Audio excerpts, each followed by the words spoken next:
Gearing up for war, don't get it mixed up. I come in peace, kid. I'm bringing commentary and the new releases. I put them hours in to get prepared now. We play on expert level, don't get scared now. I'ma destroy you when I'm Forza, I can tear down. If you ain't tuned into the channel, keep your head down. Cut the fix up with some Xbox babies, put the switch up. See me gearing up for war, don't get it mixed up. I come in peace, kid. I'm bringing commentary and the new releases. I put them hours in to get prepared now. We play on expert level, don't get scared now. I'ma destroy you when I'm Forza, I can tear down. If you ain't tuned into the channel, keep your head down.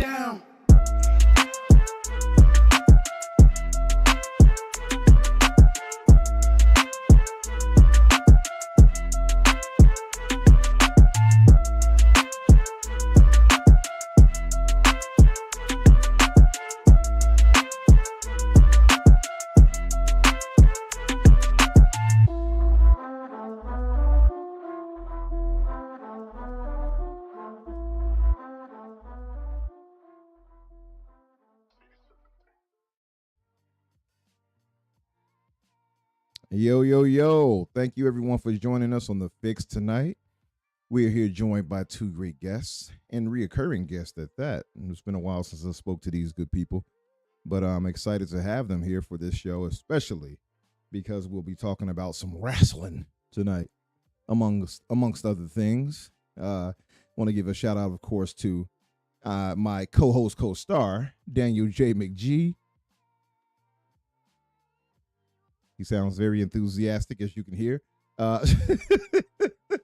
Yeah, he sounds, super excited. I'm sure you can hear that.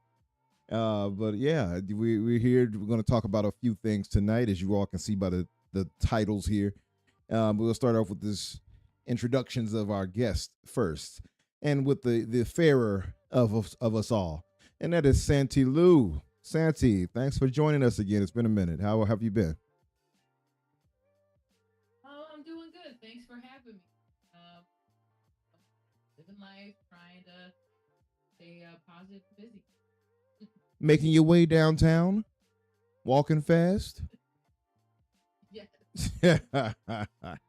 What have you been? Have you been playing anything lately? Watching anything of interest? What's been up with you? dropping so many games. So, Yeah. I was playing Avowed. Then I got caught up in The Sims. My friends kept like playing it. I'm like, all right, I'm gonna play. And then I got back in Avowed. And then just when I was about to get into South of Midnight, which is installed on my system, Oblivion dropped. So now I'm playing Oblivion. Yep. So, And now we got Expedition now. Oh.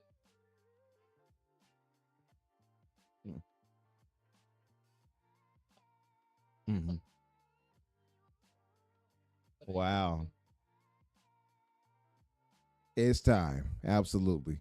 Now, for me, Elder Scrolls Oblivion is on my Mount Rushmore of this. It's the top 4 of games I've ever played all time. So this was just like, you know, pure nostalgia, pure joy right here to have this come back out. And I played a good 2 hours maybe worth of it. I even got footage, but I didn't move it over to this PC unfortunately yet. But yeah, I mean it's really nicely updated. What are you thinking about the visuals? You liking it? no, but that's the little bug. But I am. It's visual. Like it looks like and the funny thing, like just seeing like Unreal 5 engine, you know, I feel like the next one is probably going to be even better. So it just makes me excited about the next. Oh, hold on. I just saw that. Let me make sure. Hold on. Oh Lord. Give me 1 second. Guys, let me make sure this is okay. It shows it here though.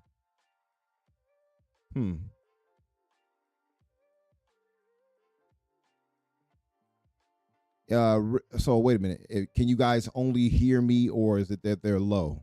Just to be clear, I want to be exact.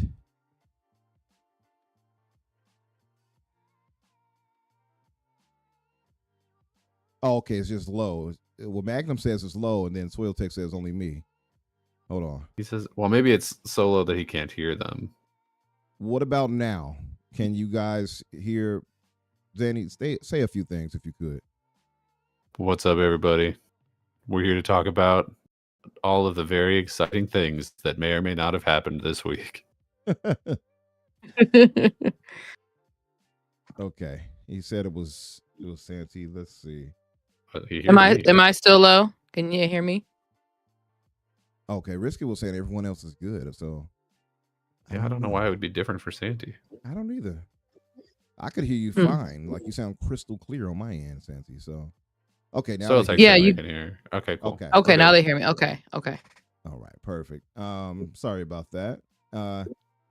Yeah. What do you think about the visuals? Now you already complimented, this use of Unreal Engine 5, which is music to my ears, of course. But yes. What do you think? Yes. It's looking really nice, right? It's looking like really, really good. The funny thing about Elder Scrolls Online is like my most played game of all time.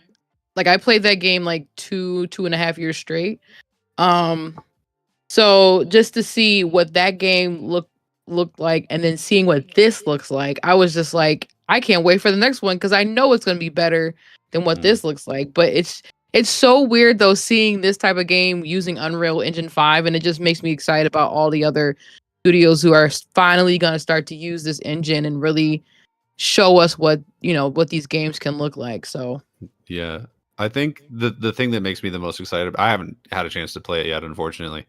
But I think the thing that makes me the most excited about it is that it's still creation engine underneath, so it can still look really pretty, but like have all the physics and interactability that creation allows games to have. Yeah. Assuming that doesn't like make it way harder to do mods or updates, or I don't know, maybe that's the reason that the game is 120 gigs, but other than those small issues that it may be causing, I think it's a sort of a perfect solution. Yeah, I agree. And I remember a time where people were like, well, can you put Unreal Engine over whatever other engine? And people weren't sure, but now we're sure. And I remember the only person I think that was speaking up saying that it could be done was 3-Bit. And we were talking about, I believe, Fable at the time. And he's like, no, you can absolutely put Unreal over what other, I guess the Blam engine or whatever it may be. for instance, and this was well before the new Halo project was announced. So he might have known something, but yeah. Yeah, well, that's cool. Oh, did any of you guys get a chance to go see Sinners? Yes. Absolutely. Okay, because I got to have this conversation with somebody. Yes. What did you got? What did you? I guess briefly. Oh my before I go to God. Riot. Loved Wait. it. Are we keeping this spoiler free, or are we just We'll gonna keep go it into spoiler it? free, yeah, because I don't think everybody has seen it. Yeah.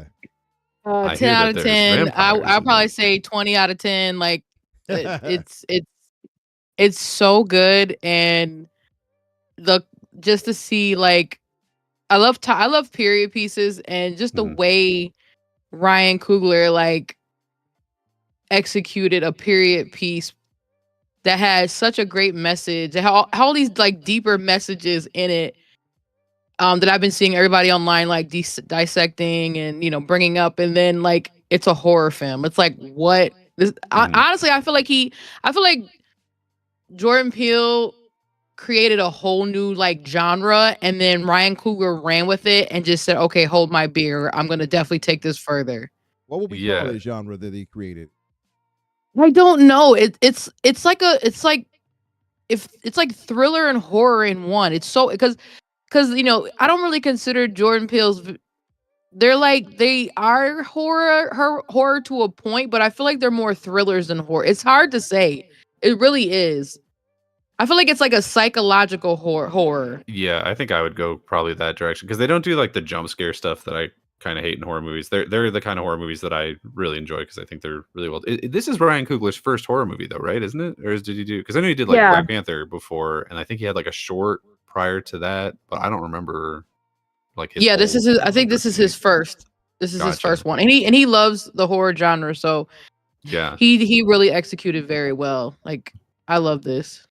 Well, it's getting some great reviews, so it must be working for him. Oh, it's getting some crazy great reviews, and like I agree with you that it does have a bit of a difference. It's not like a typical horror kind of movie, but it's like I don't know, because like you're right, it has this different energy behind it, right? It's not even I wouldn't even classify it as a scary movie.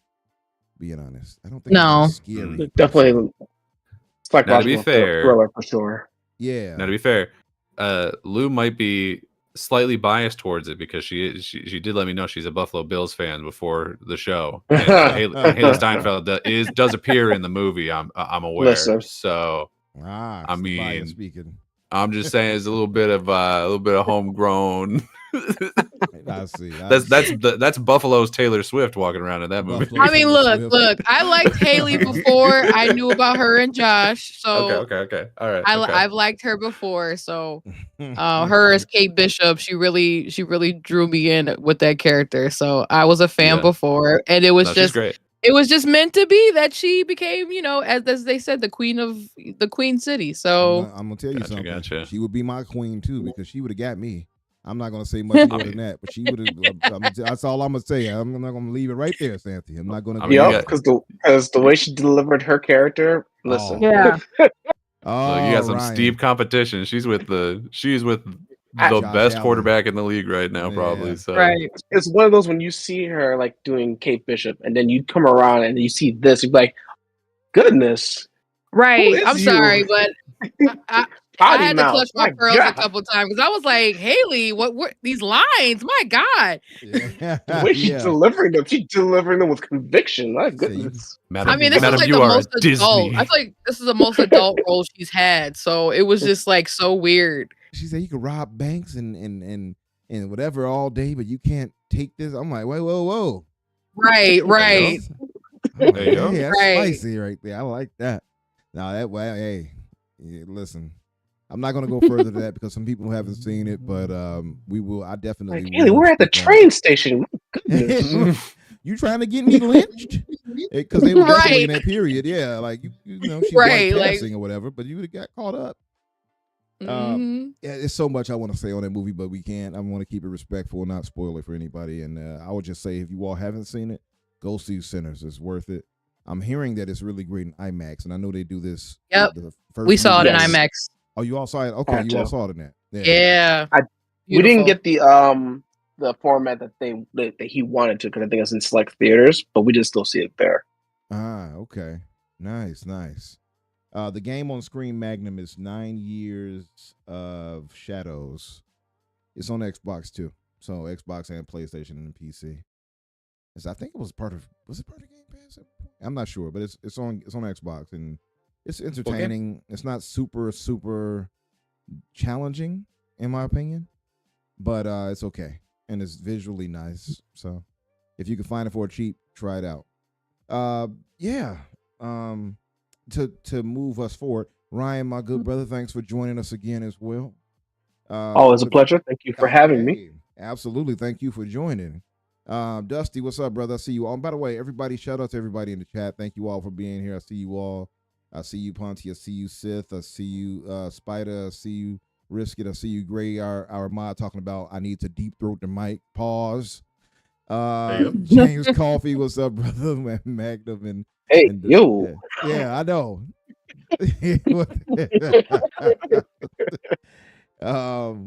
Yes. But Ryan, my brother, what have you been up to lately? I mean, aside from Sinners, I do want to. Maybe in the future can have you all for a spoiler discussion or something. But what have you been up to yourself?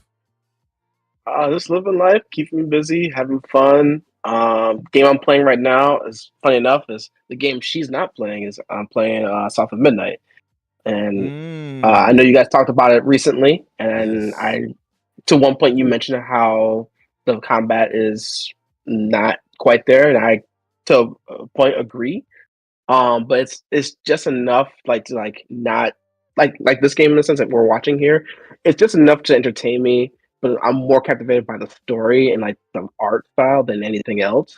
So the combat's like I get in, I can move it forward kind of thing. And I know, and I agree, right? So you must have saw the roundtable discussion with me, Kay Asante, and Lucius. Was that the case? Yeah. Okay. Yeah, that was a really fun discussion, and yeah, like the combat isn't the star of it, really, right? It's a lot of people don't like it. I think it's decent. I don't think it's great, but I think it just complements the story. Yeah, I think it's good. I don't think it rises above and does anything particularly special, but I don't think that it does anything wrong. You know what I mean? Yeah, I think it's just good. It's not like, oh man, they really. And some people find it boring, but I think there's more the game loop that they're complaining about, not the combat itself. You know what I mean? Maybe I'm only like half of the way through. I just finished the two-toe Tom fight. Nice. Yeah, that's a good one. I enjoyed that. Roughly halfway through, I think. Yeah, but I don't know. I'm enjoying it a lot so far, and I really haven't had any problem with I haven't found the combat repetitive or boring or anything like that yet. Yeah, and I think the game is short enough where it doesn't really feel that way to me. I never felt like it was that way, personally. But But I'm glad you're enjoying it, because somebody we were talking to rather earlier was like, it's bordering and they can't get through it because of the combat, blah blah blah. And I'm like, hey, it varies for everybody else. So salute, what's up, Adidas 20, my Chicago brother, and Abdel, our European brother. What did Grace say? Umbra, even though I don't care for GTA 6, I would love to see it come out early October. I wonder why. Would that be because of a certain Ghost of Yote? Gray? He wants it to ruin it. He wants it to ruin Sony's day. I know why you said that. I was gonna say I was surprised by that date, so I'm surprised. Yeah, I don't know. I think look, that game looks really good.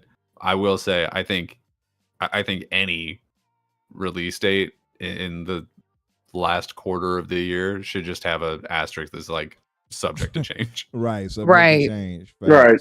Absolutely. Yeah. I would never put my game that close to GTA. But no. Yeah. But beside South of Midnight, how are you finding what's to you? How far are you into it, and what has been the best moment in the game for you so far, Ryan? I'm up to Molly right now. I haven't got to the house yet. I'm just there. I was playing before I got into the show. I think my favorite, I would say, was the Two-Toe Tom, and just getting to him and then dealing with him. I had so much fun with that experience. Okay, nice. And then not only that, just with the some of the dialect or the voice acting work that they were doing in the game is just like I would have to like pause, like I can't believe they actually said that. Like that's the way they delivered certain lines is just like laugh. And there was one line I think I was playing and then Santiago was laughing across the room because she heard the character say that. I'm like, do you have debit?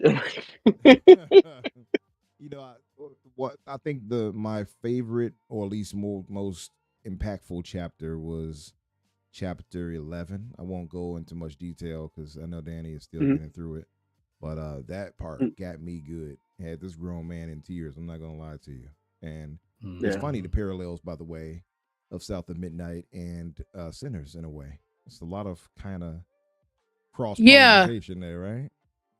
Yeah, that was funny because we were watching a movie and Annie said something and Ryan, he turned to me, he was like, "Oh, they said that in South of Midnight." And I was like, Yep. "Well, it's funny because Annie's character is from Louisiana, so that makes sense." Mm-hmm. Yep. And that was such a something. perfectly timed crossover. Like I was just playing the game and I go see the movie, and I remember the term. I'm like, oh wow, I know what that means. You're right. You're like, oh, I know that reference. I get that reference. But yeah, like it's funny how closely related they are in some ways when it comes to that. Just how they were using the lore. But yeah, outside of South of Midnight, have you been watching anything? And obviously we all watch WrestleMania, but have you been watching anything else or playing anything else? We've been watching other shows. Nothing too big in particular. I think we still have like shows to finish up, like Daredevil. I think we're like an episode or two behind, and then we're gonna start a new show. I gotta catch up on Daredevil. Andor, yeah, Andor. That's right. You know, I never watched the first season of Andor. I'm not ready for any new games just yet. I haven't decided what I'm going to play afterwards, but hopefully it's something good. We'll see. I haven't watched the first season of Andor, but I heard it was like one of the best oh my shows, god, period. It was highly really good, recommended. It's top tier Star Wars. It's Star Wars that you would be very surprised because you're like, this doesn't seem like Star Wars, but it's so good. I highly recommend it. Yeah, it's the best form of drama in space. Is how I perceive it. Mm-hmm. Nice. All right, yeah, I got to check that out. I mean, Daredevil, I think I've only watched the first episode and a half. Yeah, first episode and like a bit of episode 2, but I got to catch up on it and watch all the way through that too. Yeah, but how are you guys liking Daredevil season? Well, Daredevil Reborn, I should say. Reborn. Yeah, it's really good. I like. It's funny. We watched the season 3 from the Netflix version right before this one came out, and after watching that, like literally we finished it right the day before the first episode aired. And then what happens in the first episode, you're like, wait, what? It hits harder. It hits really hard because you're like, wait, what happened? What's going on? So but no, it's like I love seeing the lawyer side of Mac Murdock. I like the fact it feels like a Law and Order, but it's like a superhero show. So I love the fact that they went into that because you're showing more of the character, who he is as the person and not the superhero, and just him working through his inner demons and stuff like that, like. And then the chemistry with him and Fisk and like that dynamic, and then seeing them kind of going down the same journey where they're battling who they are within themselves. Like it's really, really good. Like nice. This has gotta be like their best show. On Disney. On Disney, yeah, from Marvel. And I mean I like a lot of the shows, but this one definitely is really, really good. From what I've seen, it did carry the same energy as the Netflix shows, at least on episode 1. Obviously, there's a parallel to the, I guess the hallway fight scene a little bit to a degree. I was rolling, by the way, when they were fighting and dude went up the steps and just clocked old girl. Yeah. Oh yeah, like, I remember that. He just went up there and was like, "Pow!" I'm like, damn. Anyway, I don't want to give too much away on that, but I'm loving how you just explained that. And The only thing about it I hate is that Wilson Fisk is tied directly to that, and he's not used in Spider-Man because he's always been a foe for both Daredevil and Spider-Man. I wish they would kind of True. cross-pollinate in that way, but There are Yeah. some Easter eggs, so that's funny Yeah. that you mentioned that. There are some Easter eggs about that, so Okay. so you definitely would enjoy that. But yeah, I feel like Daredevil and Wilson Fisk, they definitely have, to me, more of a deeper connection than him and Spider-Man. Even though him and Spider-Man do encounter each other, Yeah. I feel like Wilson Fisk to Daredevil is Green Goblin to Spider-Man. That makes sense. It makes a lot of sense, actually. Yeah, for sure. All right, but I definitely got to catch up on those though. But Danny, my good brother, what have you been up to? What have you been watching and playing? I mean, in terms of things that are not being played specifically for a podcast, not a ton. I finished Avowed last week. I started South of Midnight. I now have both Blueprints and Oblivion installed now. So now I've got to find time to play both of those. But the thing I've been spending the most of my time on video game wise has been for Ready Set Replay. The next one that we have to record is Siphon Filter 2. So I've been playing a lot of Siphon Filter in How do 2025. those controls hold up now? Not great. Yeah, I was gonna say that's. Let me tell you, not great. Tank control's a little rough. I've played a lot of like older games, so it's not like completely crazy for me. Like I'm sort of used to it, but there was an adjustment period at the beginning, and I think because we're playing specifically Siphon Filter 2, I think that first level where you're up on top of this mountain, I think that is just the worst possible start. Because the rest of the game that I played so far is pretty good. Like, it's a lot of fun. But that first level, that is the worst first impression I think I've had in a video game. Like, it is rough. Yeah.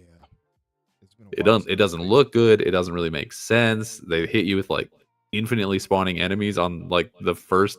when you're still trying to figure out how to walk and shoot at the same time. Like, it's rough, man. Yeah. I haven't played it so long, but I didn't think the controls were good back then. So I can only imagine how they feel now. Definitely worse. It's the tank controls are rough, and then on top of that, it's like the aiming controls are inverted, and there's no way to switch them back. There's this weird thing where, like, I think when this game came out, maybe the PS1 controller didn't have the second stick yet, or didn't have sticks at all yet, because the left stick it just doesn't do what you would expect it to. Like, the left stick changes the direction that the camera moves, and then the right, like, it's so weird. It's so weird. Like, if you turn the stick to the left stick to the left, then the camera turns to the left. But if you go up or down, camera doesn't move. Your character starts running. But then the right stick is entirely running. So now you've got two sticks that both, if you push them forward, both make you move forward.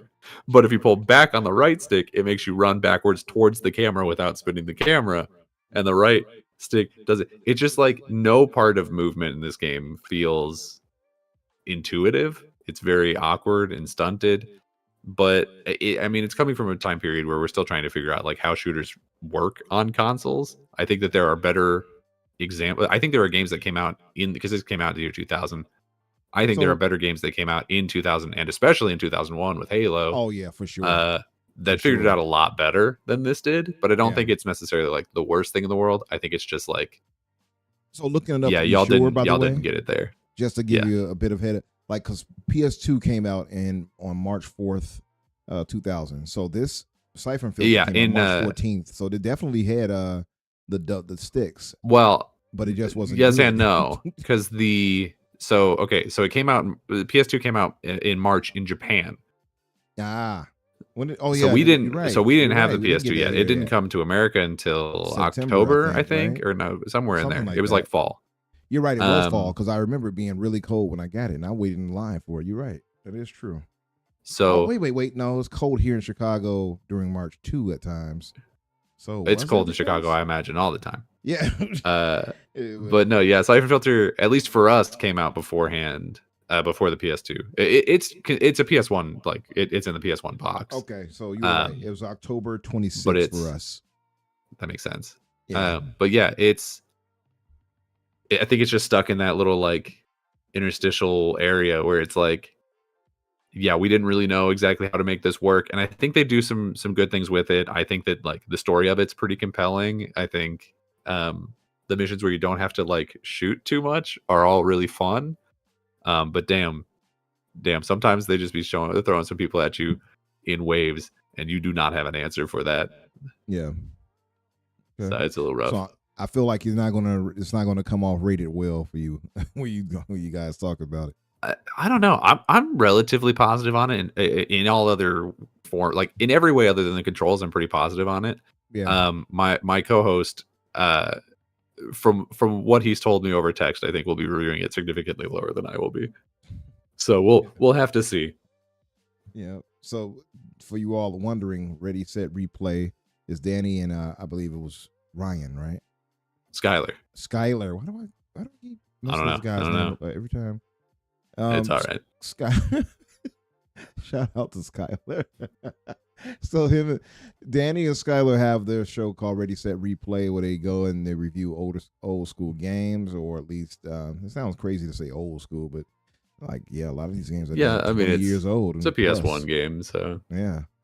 So you all check it out. The links are in the description. I have to actually, speaking of which, I got to add you guys the links and such. I'll do it after the show, but. Yeah, what outside of that, man? What have you been up to? I mean, watching anything new?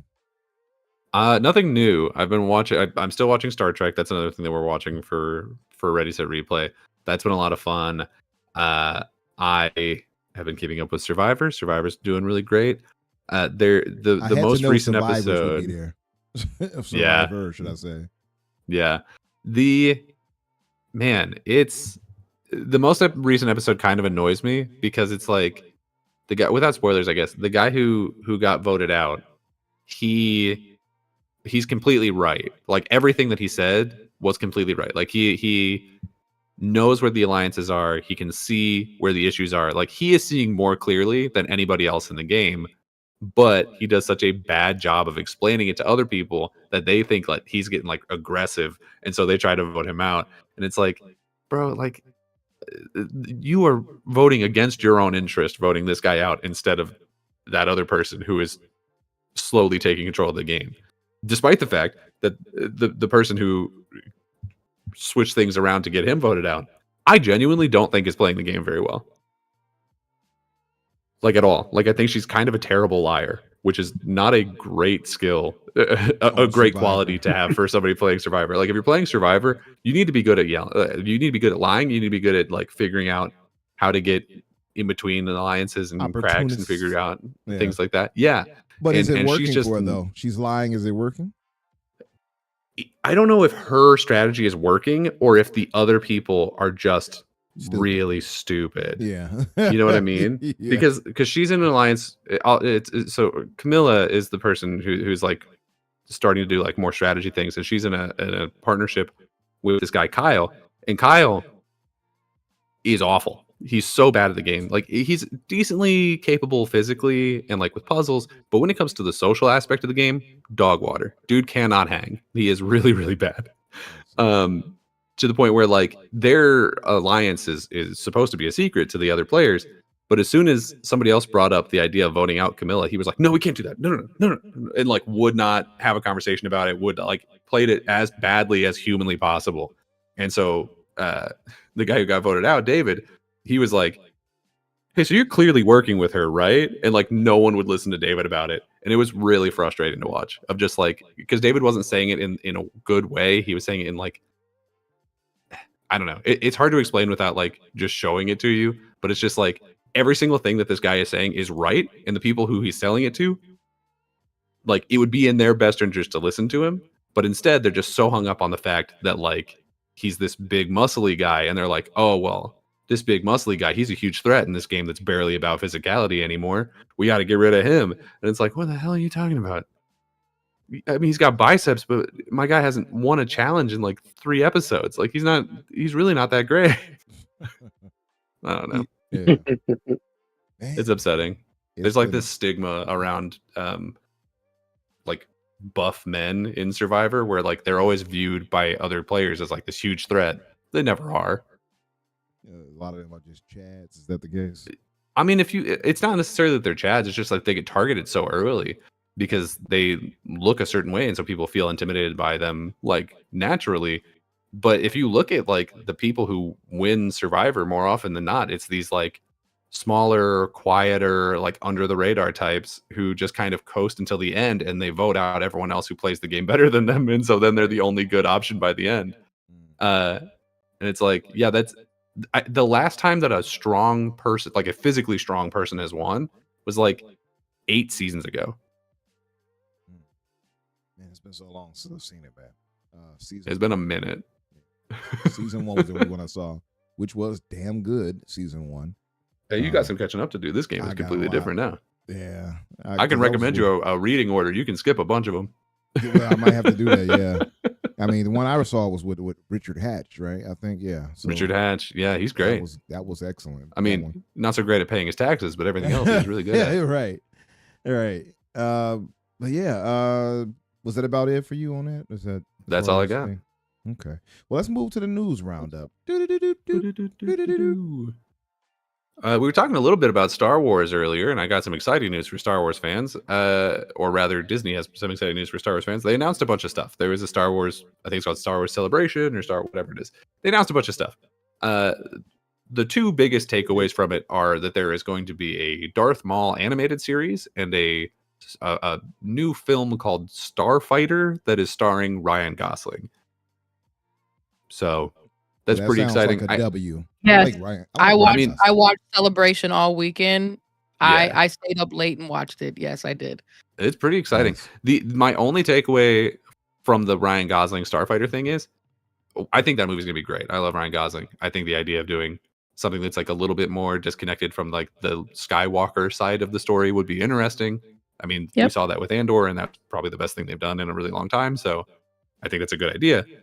The only thing is I look at it and I'm like, man, I bet if those sequel movies had performed better, I bet this would be a Poe Dameron movie. That's actually a good point. Like, I feel pretty confident. I feel pretty confident that like if these movies had performed better, that they'd be like, well, I mean, you know who's great? Oscar Isaac. And he is great. He just, those movies aren't, particularly amazing. So the Darth Maul one has me particularly interested. Now it's going to be animated. First of all, yes. First of all, that's my favorite Sith Lord of all time. One of my favorites of all time too, outside of Darth Vader. So, I mean, Darth Vader is a given, but when it comes to the complexities and like he reminds me in certain ways of me, like where you just fight to just to survive, but also to like you want to prove others wrong, and you just have this will that's just like unlike anything anybody has ever seen. I mean, the fact that he willed himself to live is like after being cut in half is crazy. Yeah, yeah, for sure. It was will and hate and revenge, like it was all these things, but like I just love the complexity of him, and then like where he ended up from going from being an apprentice to like being a crime lord. Like I just love his character, and then the fact that his whole time he just wants to get Obi-Wan. Yeah, I'm really excited. I always felt that he was robbed in Phantom Menace. Oh God, yes, he was. For sure. Yes, for sure. It never felt right, did it, guys? So it's like, how did you fall for that? And you were like battling both of them and manhandling them, right? And you fall for that? Like, oh, let me jump over you and then cut you. What? Like, that was the only part I hated so much. It was like, well, how did you choreograph everything except that part, right? Like that was. Well, so I think stupid. George Lucas understood that too, and that's why they brought him back in the Clone Wars. Because he had to understand, like, why would you kill this one character that everybody thinks is so cool, looks like no other Sith Lord we've ever seen in the movies, like this is completely different. Why would you kill this character off? So I think he knew, and that's why he brought him back.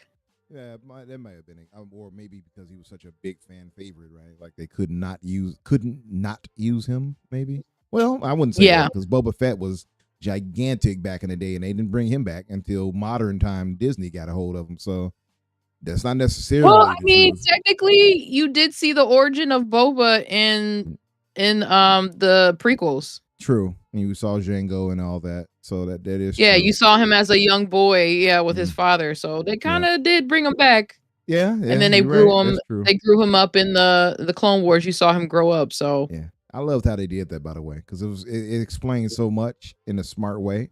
It's like about the Yeah. clones and all that, and 'cause right. people I mean, always to wonder, like, me, how did they get all these people to join in the, on the Empire side like that? Well, because they were all clones of him. All right, so right.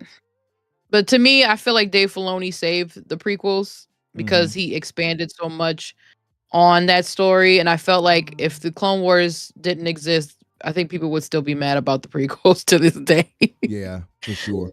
I said the Clone Wars really in some ways, really propelled Star Wars to be what it is and give Yeah. it more life with more like opportunities of depth beyond Skywalker. You know, I agree. Yeah, although they seem to they be in this trap of always going back to the Skywalkers, don't they? Yeah, which I'm people not want a their fan of. service. So Yeah.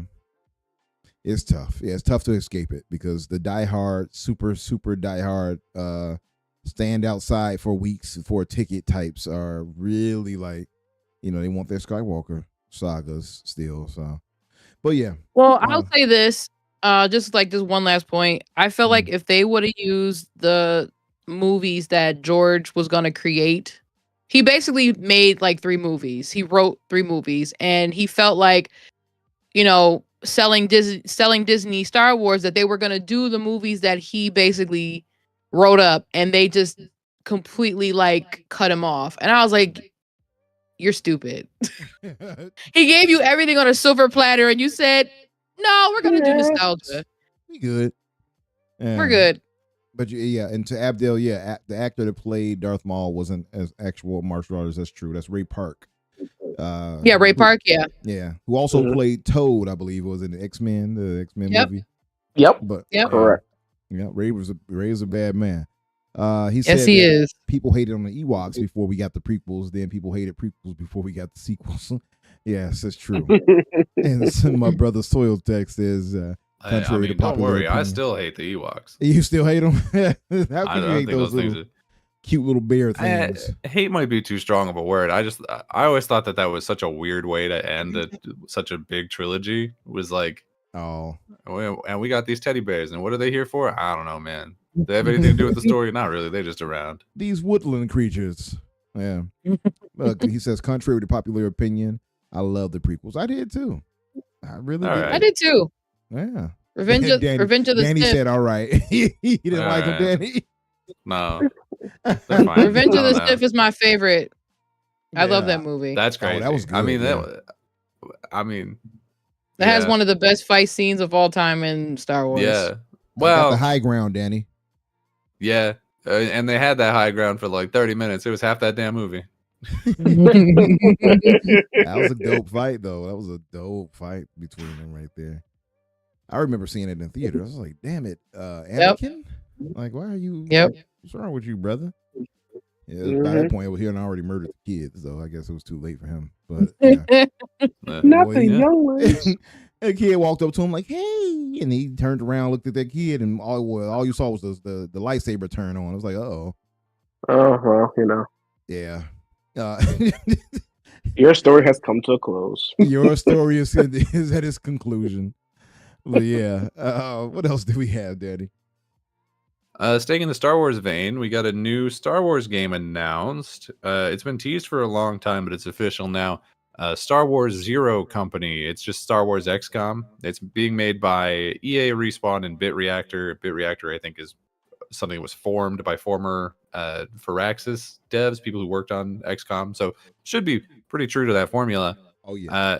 The only other thing we really know about it is it takes place in the twilight of the Clone Wars, which is where I feel like pretty much everything takes place.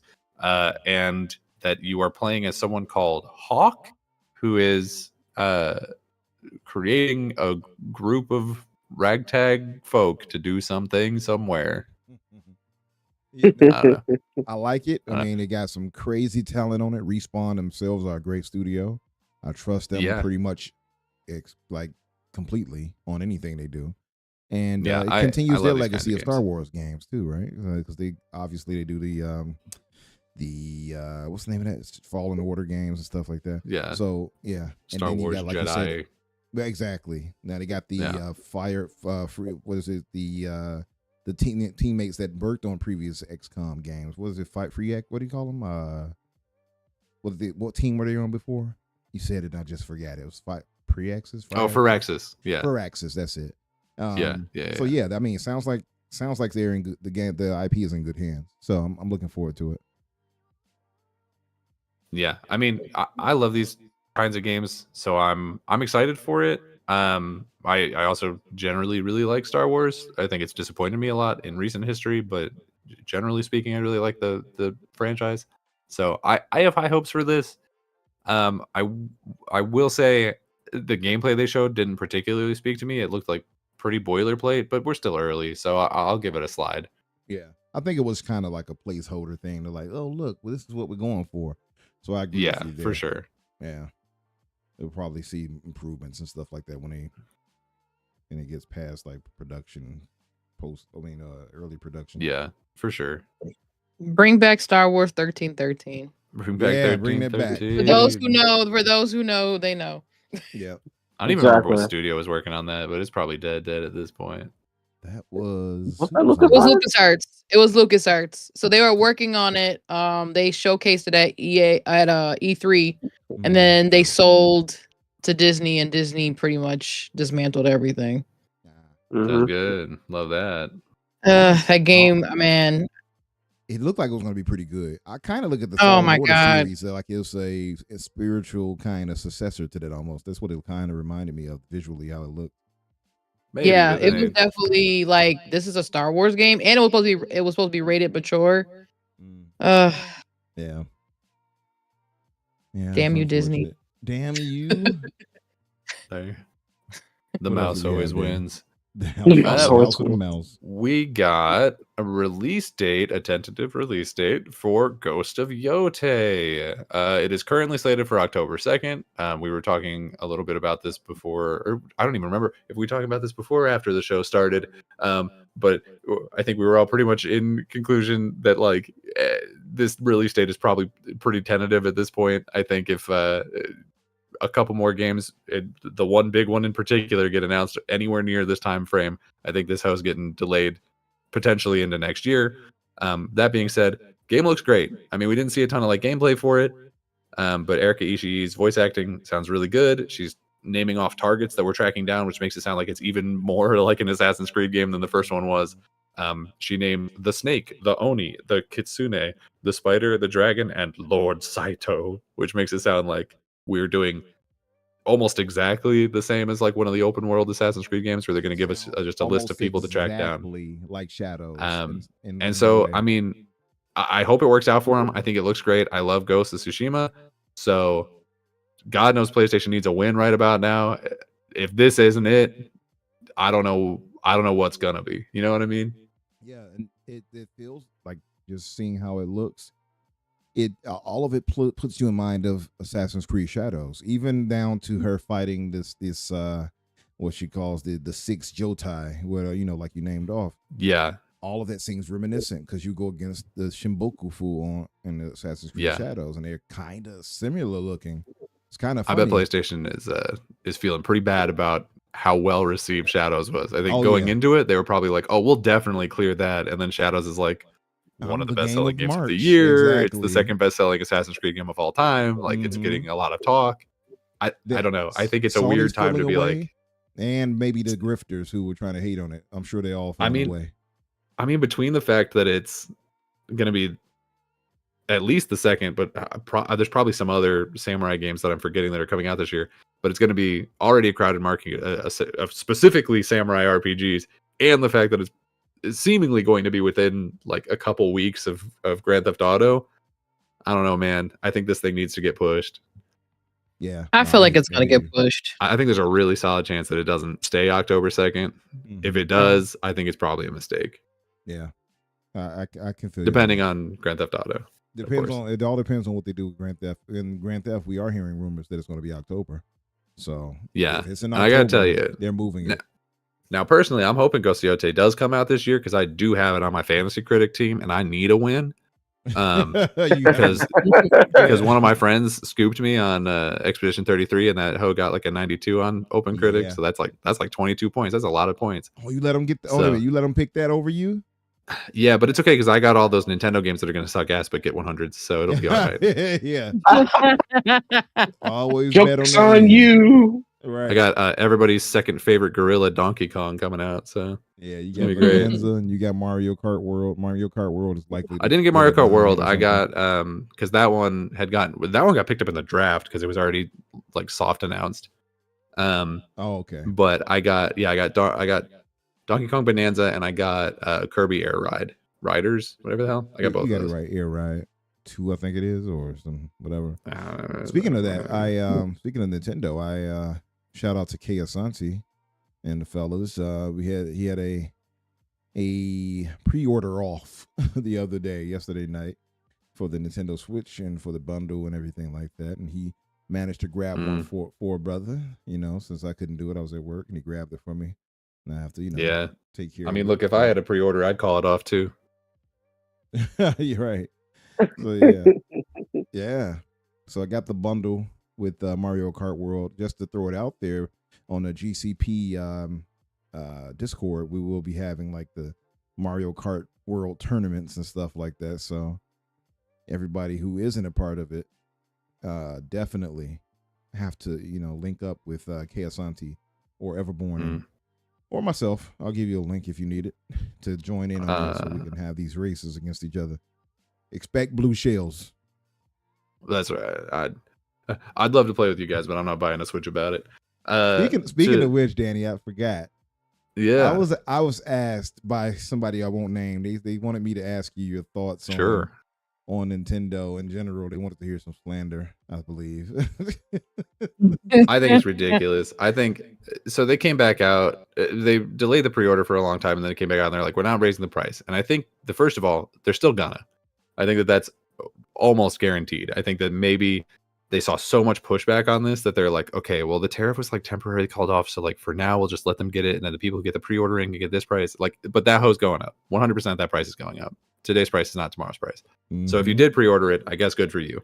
On the other hand, I mean, one of the other things that I have in this rundown here is analysts are saying that they're expecting 6 to 8 million Switch 2 sales in the launch window. It's not going to hit that. We've seen from the UK that those pre-orders are not going. We've seen it being relatively easy for people in the States to get these pre-orders going.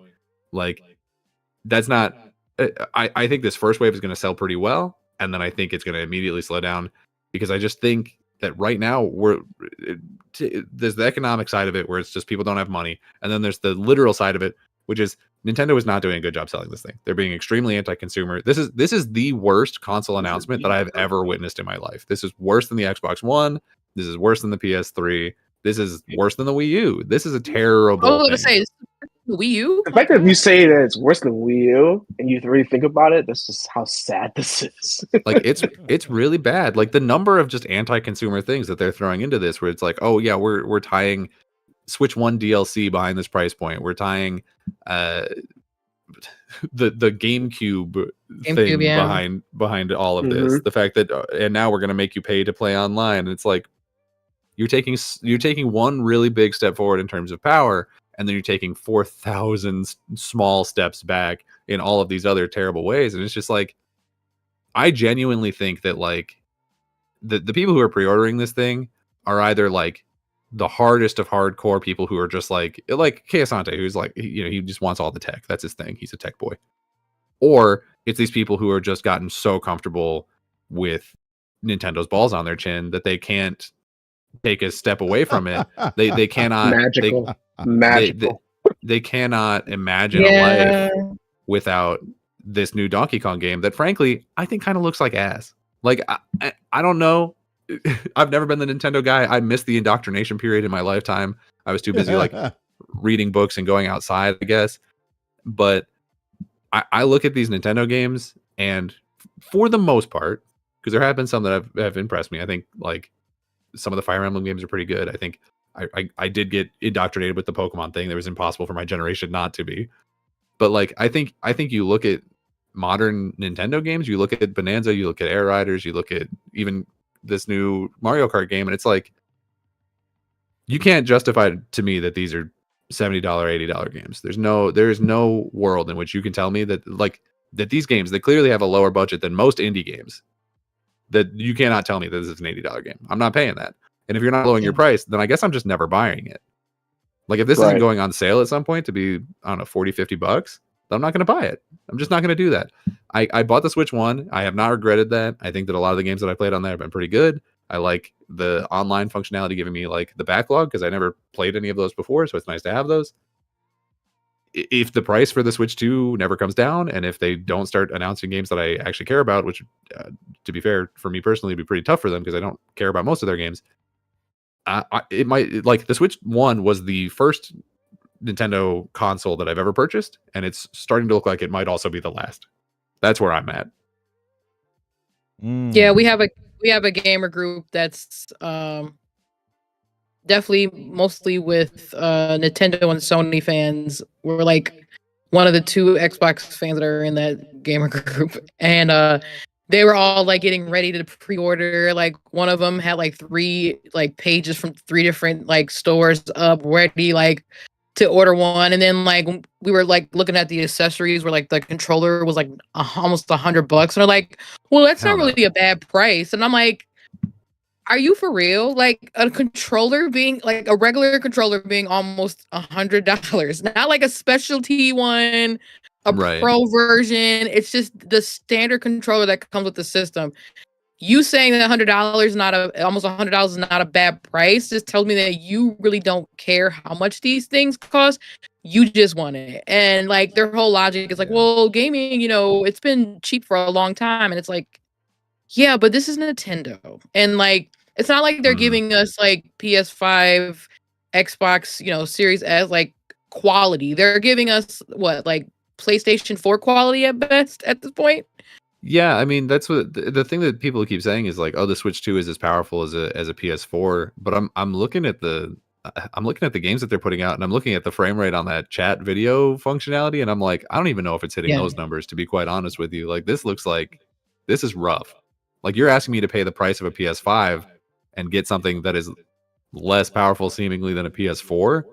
Like, come on, man. Yeah, what are those speeds running at? 480p? I mean, when I saw that, I was like, you gotta be kidding me. Like, this is what you're gonna showcase and say people want? Like, kudos to you. Like, that's a great move of being able to introduce that, but boy, was that rough. Yeah, and I think clearly a lot of people are still going to pre-order this. I think that first wave is still going to be really big. There's really no way around that. I wish that people would vote in their own best interest and like, vote with their wallet, but they just aren't. They're just not doing that because they're like, yeah, I mean, all of this pricing is terrible and they're doing everything in their power to bend me over and screw me over this barrel. But like, there's a new Donkey Kong and I can play as a cow in Mario Kart. So, I just hate that they're like going to sell like they're going to take the wrong messages from the fan base because, like you said, they're going to buy it anyway. So stuff like the tutorial is likely going to set records or some nonsense. You know what I mean? I think it's like $10 for that tutorial or something like that. Watch it like, they sold 50 million copies or something. It's crazy. Like, yeah. Why would you make a tutorial game that you are making people buy? Like that was like the most baffling part of that whole announcement to me was the fact that they had a tutorial game that didn't come with the system. You had to buy it. I'm like, so nobody's gonna buy this game.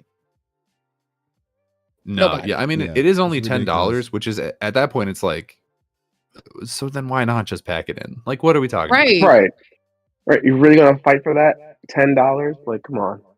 My real beef with it is like, since Nintendo is at the top of the ladder, we're going to like rate all the other 2.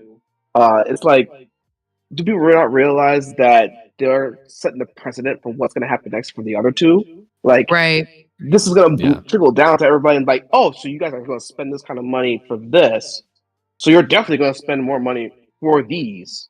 So, yeah, watch. You're going to see. I'm waiting to see when GTA 6 comes out and what the price point of that thing is going to be because there's rumors going around for that too. So like, oh yeah, well, and that's going to set a terrible precedent because people will pay pretty much whatever price 2K asks for to get Grand Theft Auto. And if other people try to follow that with their own price increases, like they're going to learn real fast that they're not him. Like they are not Grand Theft Auto. People are not going to pay that for all these. For sure. And I think even these Nintendo titles, I think we're going to see a dramatic drop off in how many people buy them and the attachment rate compared to the number of console sales out there. And it's not because the games will be of lesser quality, even though I don't think they look good. It's going to be because the price is going to get to a point where it's like, okay, well, that's $80, man. That's $90 for some of these, probably even. It like I can't pay that. Like justify it. We're not in a great economic place. Yeah. My rent is going up. My groceries are going up.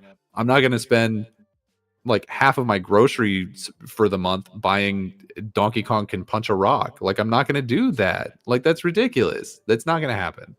Yeah, no, I'm with you on that.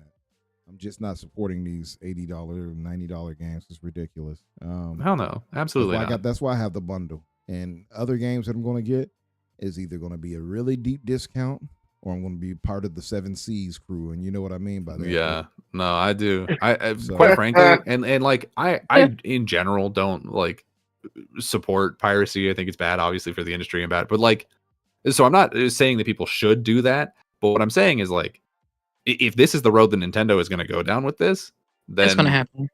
It's gonna happen. A lot of people going to jump off the road and start sailing those 7 Seas. Like it's Mhm. just like we already learned from the Switch generation that a lot of people are willing to do that because of how obtuse and weird all of the pricing and functionality of the Switch 1 already was. And like people were willing to tolerate that. Like a ton of people were willing to tolerate that. Now you're going to make that worse and more expensive. And like there's just so many more roadblocks that you're throwing in the way. And it's like, okay, well, if you're going to block the road, I'm going to hit the seas. Like that's where we're going. I'm waiting for one game and that's it. So I can wait. Is it like the next Zelda or something? Next Mario? No, Animal Crossing. Oh yeah, that'll do it.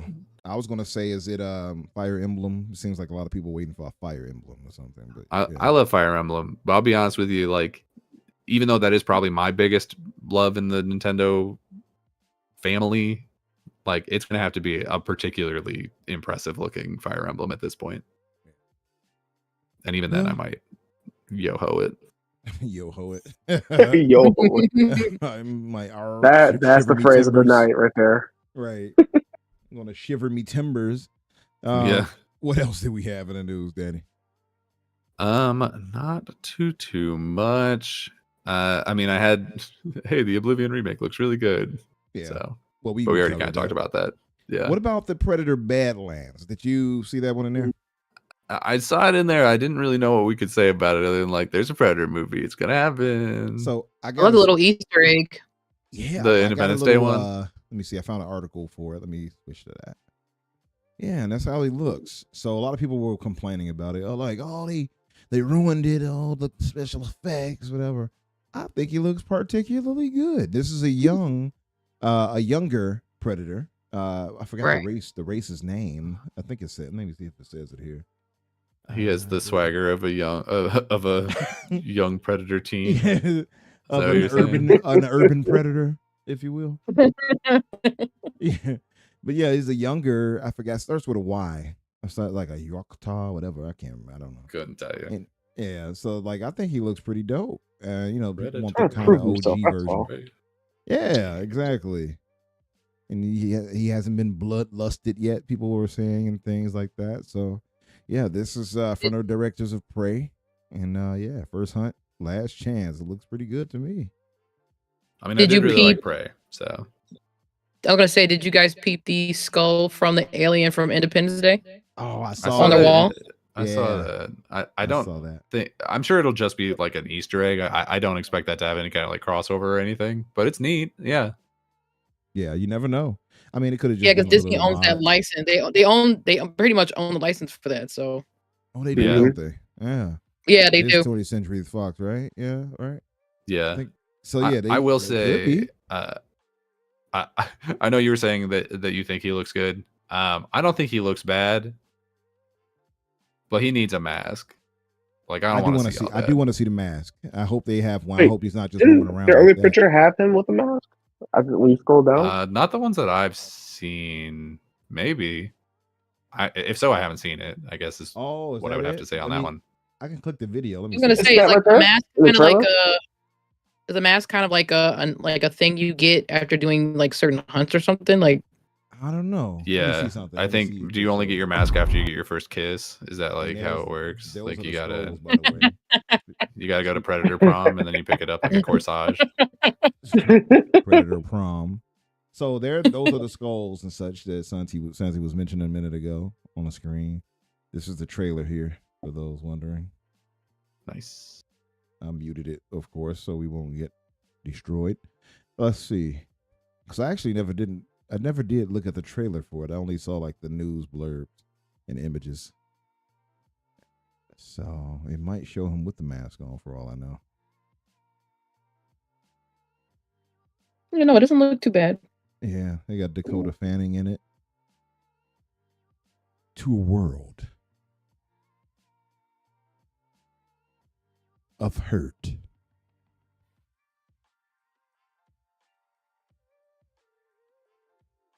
In IMAX. Uh-oh. Lightsaber battles.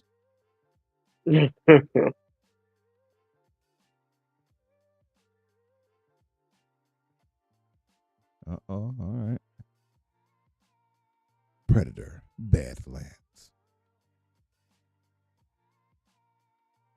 Nice. November 7th. All right. All right. Yeah, well, I'm interested in it. I'll say that much. Definitely want to Right. see how it turns out. It looks like it's gonna be pretty good. I saw the guy who's playing him too. He looks like he could be Native American almost. But yeah. I haven't seen the Prey version of Predator yet either. I heard that was really good. Speaking of which, but yeah. Did we have anything else, Danny, or was that about it for that? I think that's about it. All right. Let's move to I guess we won't stay on it too long, but we'll try to exercise our thoughts on it. Let's move to the Forza Horizon 5 debacle. So Windows Central here. Shout out to Jez Corden and the crew. This was Richard Devine who wrote this from Windows Central. He said Xbox just made the best console version of Forza Horizon 5 yet for the PS5 Pro. Digital Foundry's boffins have been examining the PS5 port of our favorite open world racer, and the PS5 Pro is definitely showing at its best. Forza Horizon 5 is about to introduce a whole new audience to the franchise over on PlayStation, and they're going to be eating well. Nobody needs to tell us how good this game is, but it looks like in the porting process, the new best console version of the game will no longer belong to Xbox. The boffins over at Digital Foundry have put Forza Horizon 5 on PlayStation through its paces and found, I don't know what the heck that is either. It's a Star Wars joke. It's about it's about the Bothans that stole, well, it's the like many Bothans died to bring us these plans about the Death Star or whatever. Oh, Yeah. I would. I was just like, that's such a random thing to throw into a thing about like an op-ed about a Forza game. He put a little of his own instead of Richard. You are a Star Wars fan, huh? I'm gonna have to look him up. right. He wanted to put it in there, see if anybody would know that. Right. He said the boffins over at Digital Foundry have put Forza Horizon 5 on PlayStation through its paces and found perhaps not totally surprising that the PS5 Pro is now the place to be. They have a little video here for the tech review. I'm not going to go through it. It said it's not some mega improvement that will suddenly make Xbox Series X owners weep, but it is still an improvement nevertheless. But even this version can't compare to the kind of performance you're able to get from PC, so we'll still cling to the overall win. Now, that's crazy because that was part of what I was saying when we were having this whole debate on the GCP Discord. Was like, yeah, I can hear it. Like, at least I can't speak to all of Xbox fans because most will still likely be on console, right? But for me and all of us there in the chat on the Discord talking about this, is like all of us have supercomputers and super PCs, personal computers. Like, why is this a thing where we're like, yes, but Xbox doesn't have the best of it now? And it's like, they don't need to for us. That's why we got PCs. So it can play the best on it. But it was a really contentious thing. I don't have to go into too much detail on that. I'll just say that they found that it was roughly a 3% advantage in most ways, right? It still has if I'm not mistaken, the same frame rate and resolution that the Xbox Series X would have from the PS5 Pro. I have to look into that to make sure, but that's what I had saw and I read earlier. So I don't really get the whole, like, it feels like much ado about nothing, but some fans are upset and they feel like, second class citizens on the Xbox. I mean, look, what's your I thoughts on it? 3%? My God. yeah, it's like 3%. First of all, like, Jesus. hop off Yeah. the ledge, my guy. No, it's a more powerful piece of hardware. Like, what did you expect? That they were gonna like block it to run worse? It's not like they're adding new modes or anything to it, so it's better. So it's like literally a different, better game on PS5 Pro. Like, no, it's a more powerful system, so it's gonna run better there. And like 3%. Oh my god! Like most of these people who are complaining about this, A, probably weren't gonna play it anyway, and B, probably couldn't even perceive the difference of 3% between Agreed. the Exactly. PS5 Pro and the Xbox Series X anyway. So just like blow me. Like Mhm. I cannot be asked to field every perceived slight that people want to like pin on Xbox about like, oh, this game runs better over here. It's like, yeah, who cares? Like, frankly, the PlayStation isn't giving people any reason to own a fucking PS5 Pro, so I guess Xbox ought to do something. God, they paid $700 for the piece of shit. You're not wrong there. Abdel says pause. Below me. Yeah, I saw that. But I mean, but just to throw it out there too to you guys, Ryan and Santi, like, so one of the debates pieces were, and Danny, I do want you to come in the back end of this too, but I want to give them a chance on it. But what would you guys think about trying to get the developers of, in this case, obviously, not Turn 10, but Playground, to GIMP the PlayStation version? What do you all think about that idea? Would you ask them if you feel a team to GIMP the PS5 version? No, it's bad No. business. Bad business practices. Very Like bad business. Yeah. at the end of the day, you're trying to get as many people as possible to play your game. Why Mhm. would you purposely sabotage your game to play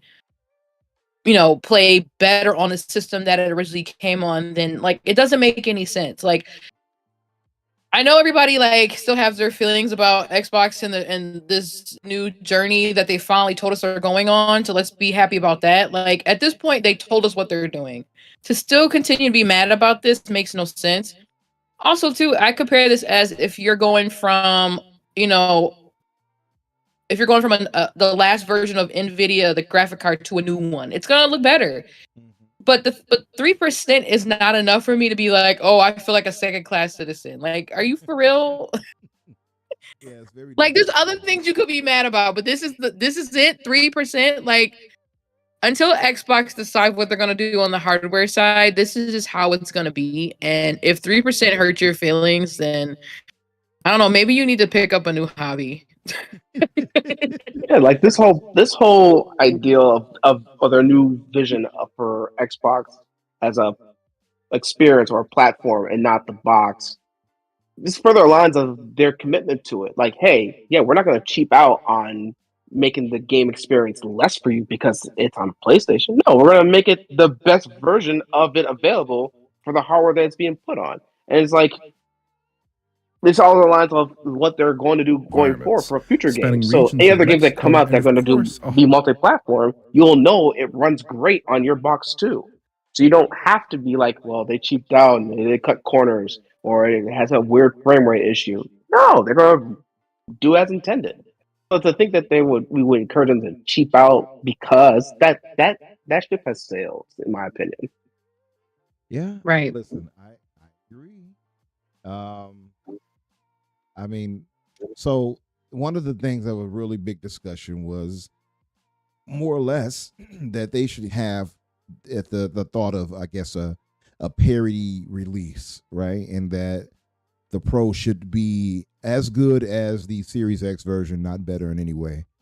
And it was like, why would you give them that option where they can make your fans feel away? And me and another brother were basically seeing the same things, which was that, well, first off, these developers are not looking at it from the perspective we would, as far as like fans or whatever. They're looking at it from actually applying their craft, and they want to get the best out Right. of whatever they're putting it on, right? Right. Secondly, it's the thought of purposely gimping anything, which could be a legal liability. And Yep. third is the fact that like how you want to try to entice a new audience. And you can't necessarily do that by just giving them the same version we've already had, but just 6 months or a year or two later, right? And you have to give them something to entice them. So something Right. like better visuals, better frame rate, better performance, things like that is going to be something that would entice people who have the the enthusiast version of a console and a PS5 Pro. You have to give them something that's going to entice them to that.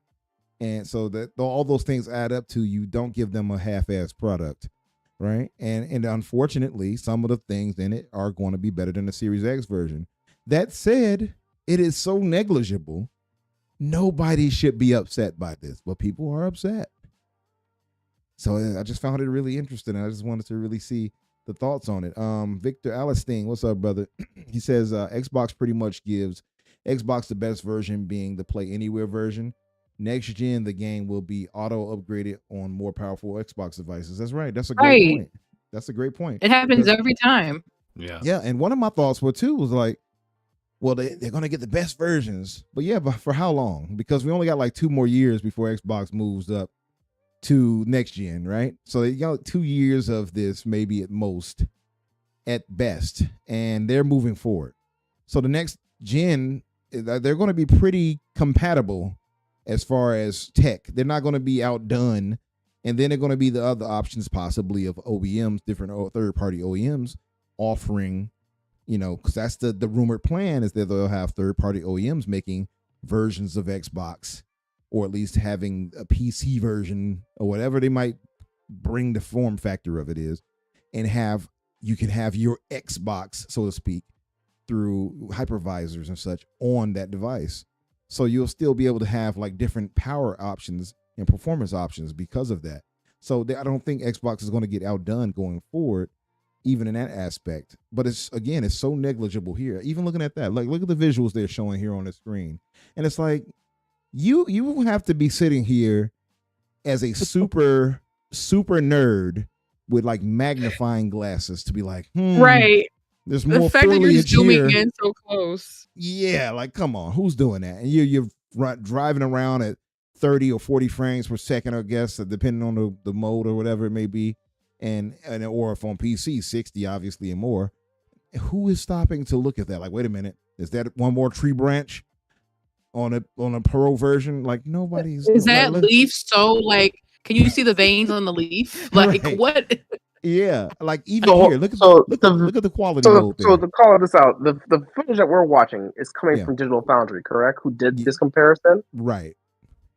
Okay, there you go. They are the super nerds who go into this level of detail to find stuff like that and slow it down and on a like very articulate detail to find these things. Kudos, you found a rock chip that's more detailed here than it was in the other version, or in the high fidelity versus the better performance one. Like, wow. Yeah. So when you're playing a game at high frame rate and you're blazing down this track, are you really going to notice that rock that you just passed? Really? Yeah, you're not. Nobody's going to notice that. You got 60 frames per second going into the standard mode, and if you got the quality, whatever, and performance, whatever, is obviously cut in half because you're going to get so much more better visuals. So 30, but nobody is sitting there observing that with the naked eye and just like, Soiltech says it's mostly the shadows, not even the details. He said so, and I can believe that. Yeah, I can see the shadows. Yeah, it's lighting, and that's fine. Like, okay, it's fine. Yeah. Ooh, they made you got better lighting. Yay. Slightly. Yeah, this is much ado about nothing, but I feel like we're going to continuously kind of hear these complaints at least until next gen. So there is that. Yay. I don't know. Someone actually did make a comment. Someone actually did make a comment earlier about saying like, well, another way you can look at this, I'm not going to say exactly the way I think Abdel said it, but they basically said like the things that they're doing now are going to be helpful to the developers for next gen of Xbox. What they're doing, the way they optimize, the way they fine tune their engines to drop shadows and have the fidelity and performance, they're learning on new hardware to be better efficient for all hardware. So it's a win regardless of how you look at it. Actually, a good point. Yeah, that's a good point. I agree. It's kind of like they're spying on Sony to see, like, oh, let's see what this can do, and they're like, all right, how can we blow this out the water? Right. It's a Trojan horse, in other words, huh? Yeah, I just don't understand how anybody could be upset by this, but it's kind of one of the hot topics on social media, and so, and I'm sure obviously console warring plays a part into it. And you got some of our Who brothers pushing it, and we got the best version of your games, and the Xbox guys feeling away, so they have to get defensive. It's just, yeah, I'm so grateful I moved past that type of mentality. Well, my thing is, what I've been noticing as a trend for Xbox coming to PlayStation is that every time it's announced, who is some of the top pre-order games in the PlayStation Store? Xbox. So who cares? Exactly. Who cares? And they're successful exactly with what they want to do. I was talking to a PlayStation fan and Stilo. I'm going to shout you out, Stilo. I hope they don't revoke your stable status, my Huth brother. But he was like, I'm playing more Xbox games than I'm playing PlayStation games. I'm like, well, sure, you ain't got no PlayStation first party really this year so far, except for like one game I think it was. And you got Marathon about to drop, but that's not even exclusive. And then you got you get to turn your box more often than you expected to. So absolutely. If I said it before, where we're talking about Xbox. If we didn't have Xbox and as podcasters or whatever, we wouldn't have anything to talk about in gaming. And now and as far as the direct, news and information, Xbox has kept us fed. And now that same thing applies to gaming for PlayStation, apparently.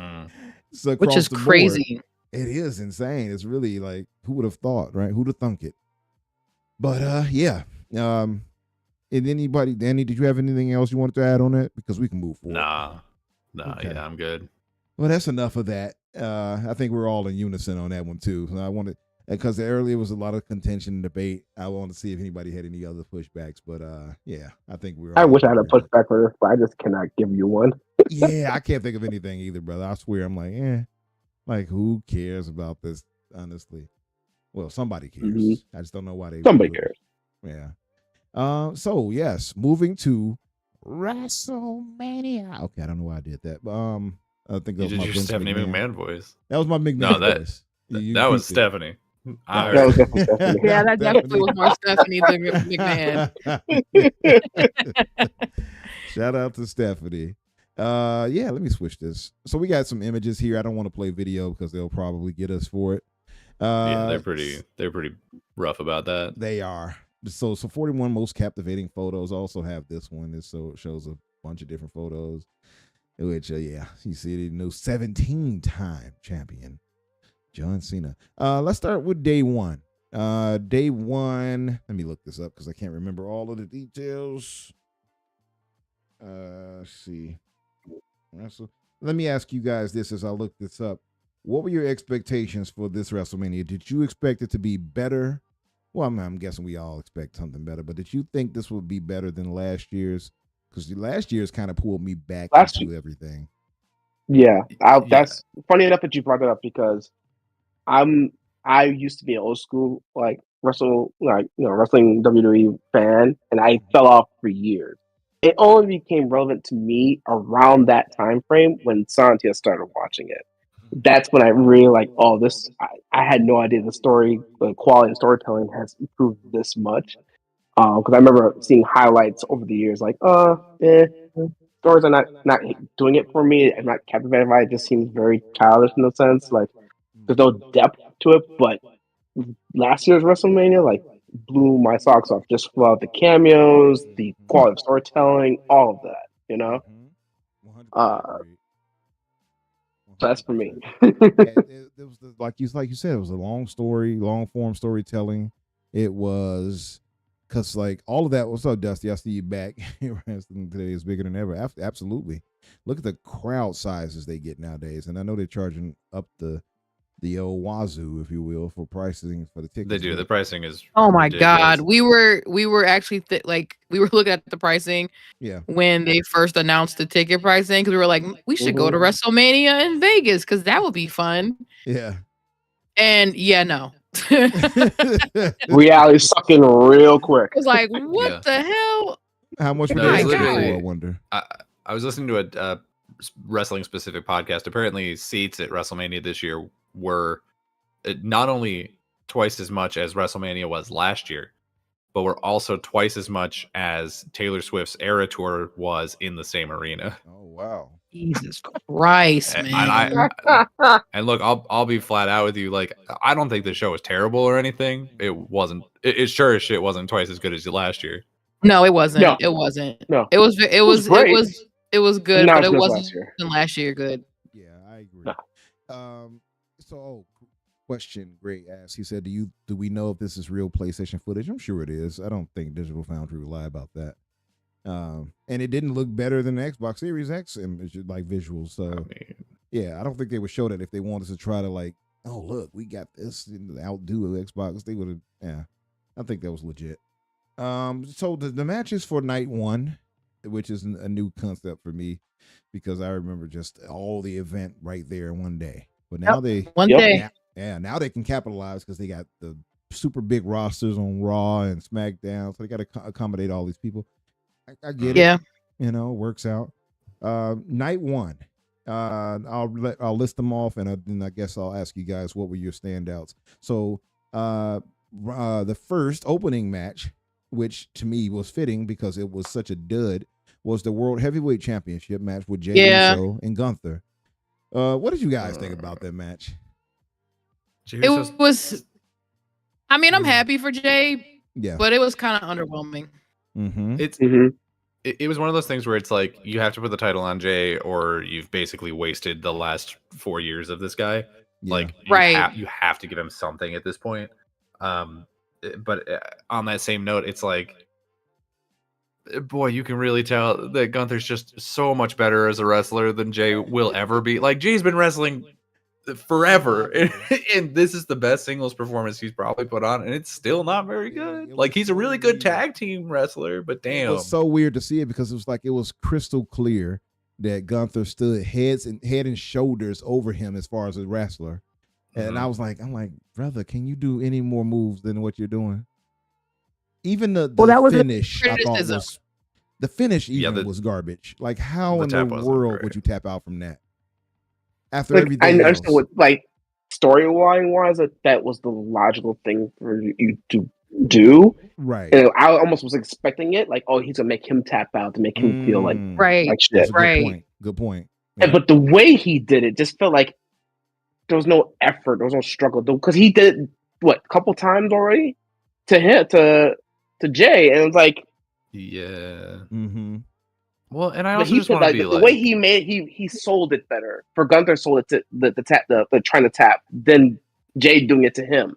Yeah. And like if they would have made it a Well, longer struggle, right? Maybe. Like, but he did it And within like 7 seconds. It's like, yeah, getting and I also choked. think it's weird because like Jay has never been like a submission guy. Like, I didn't know he had one, frankly. Like, he's been a striker forever. Like, he's a super Right. kick. He's pretty much just a super kick, but like he's all he mostly a does is striker. damn super kicks. Super kicks Like, and Right. a damn dive off the top rope. It's like, that's it. That's his thing. Yeah, That's what he's for- got. the sumo move that he And he does the Well, arm that's, drag that's, people. that was Woo. the thing. That was the criticism for a lot of people. They were like, I don't want to watch WrestleMania and all you usually see is super kicks. Because I was like, if he doesn't do more moves, it's not going to be exciting. I do like the fact that he used Gunther's moves against him Right. because he had to add something. You couldn't keep doing the same thing over and over again. Not for the. I mean, WrestleMania is literally that event where you have to bring something new to your move set. You can't keep doing the same moves. Absolutely. Yeah. Mm-hmm. And That's it's true. just the biggest That's definitely stage, true. like you're saying, and I mean they have to hear the criticisms. I mean, John Cena hear the criticism of he can't wrestle, and he may, to his credit, John is so good at turning it back against that whoever. Like, he's a master on a mic. So I'm sorry, Jay- John Cena's heel turn masterpiece. yes, I'm Oh, with you like, there. just my God. I'm with you there.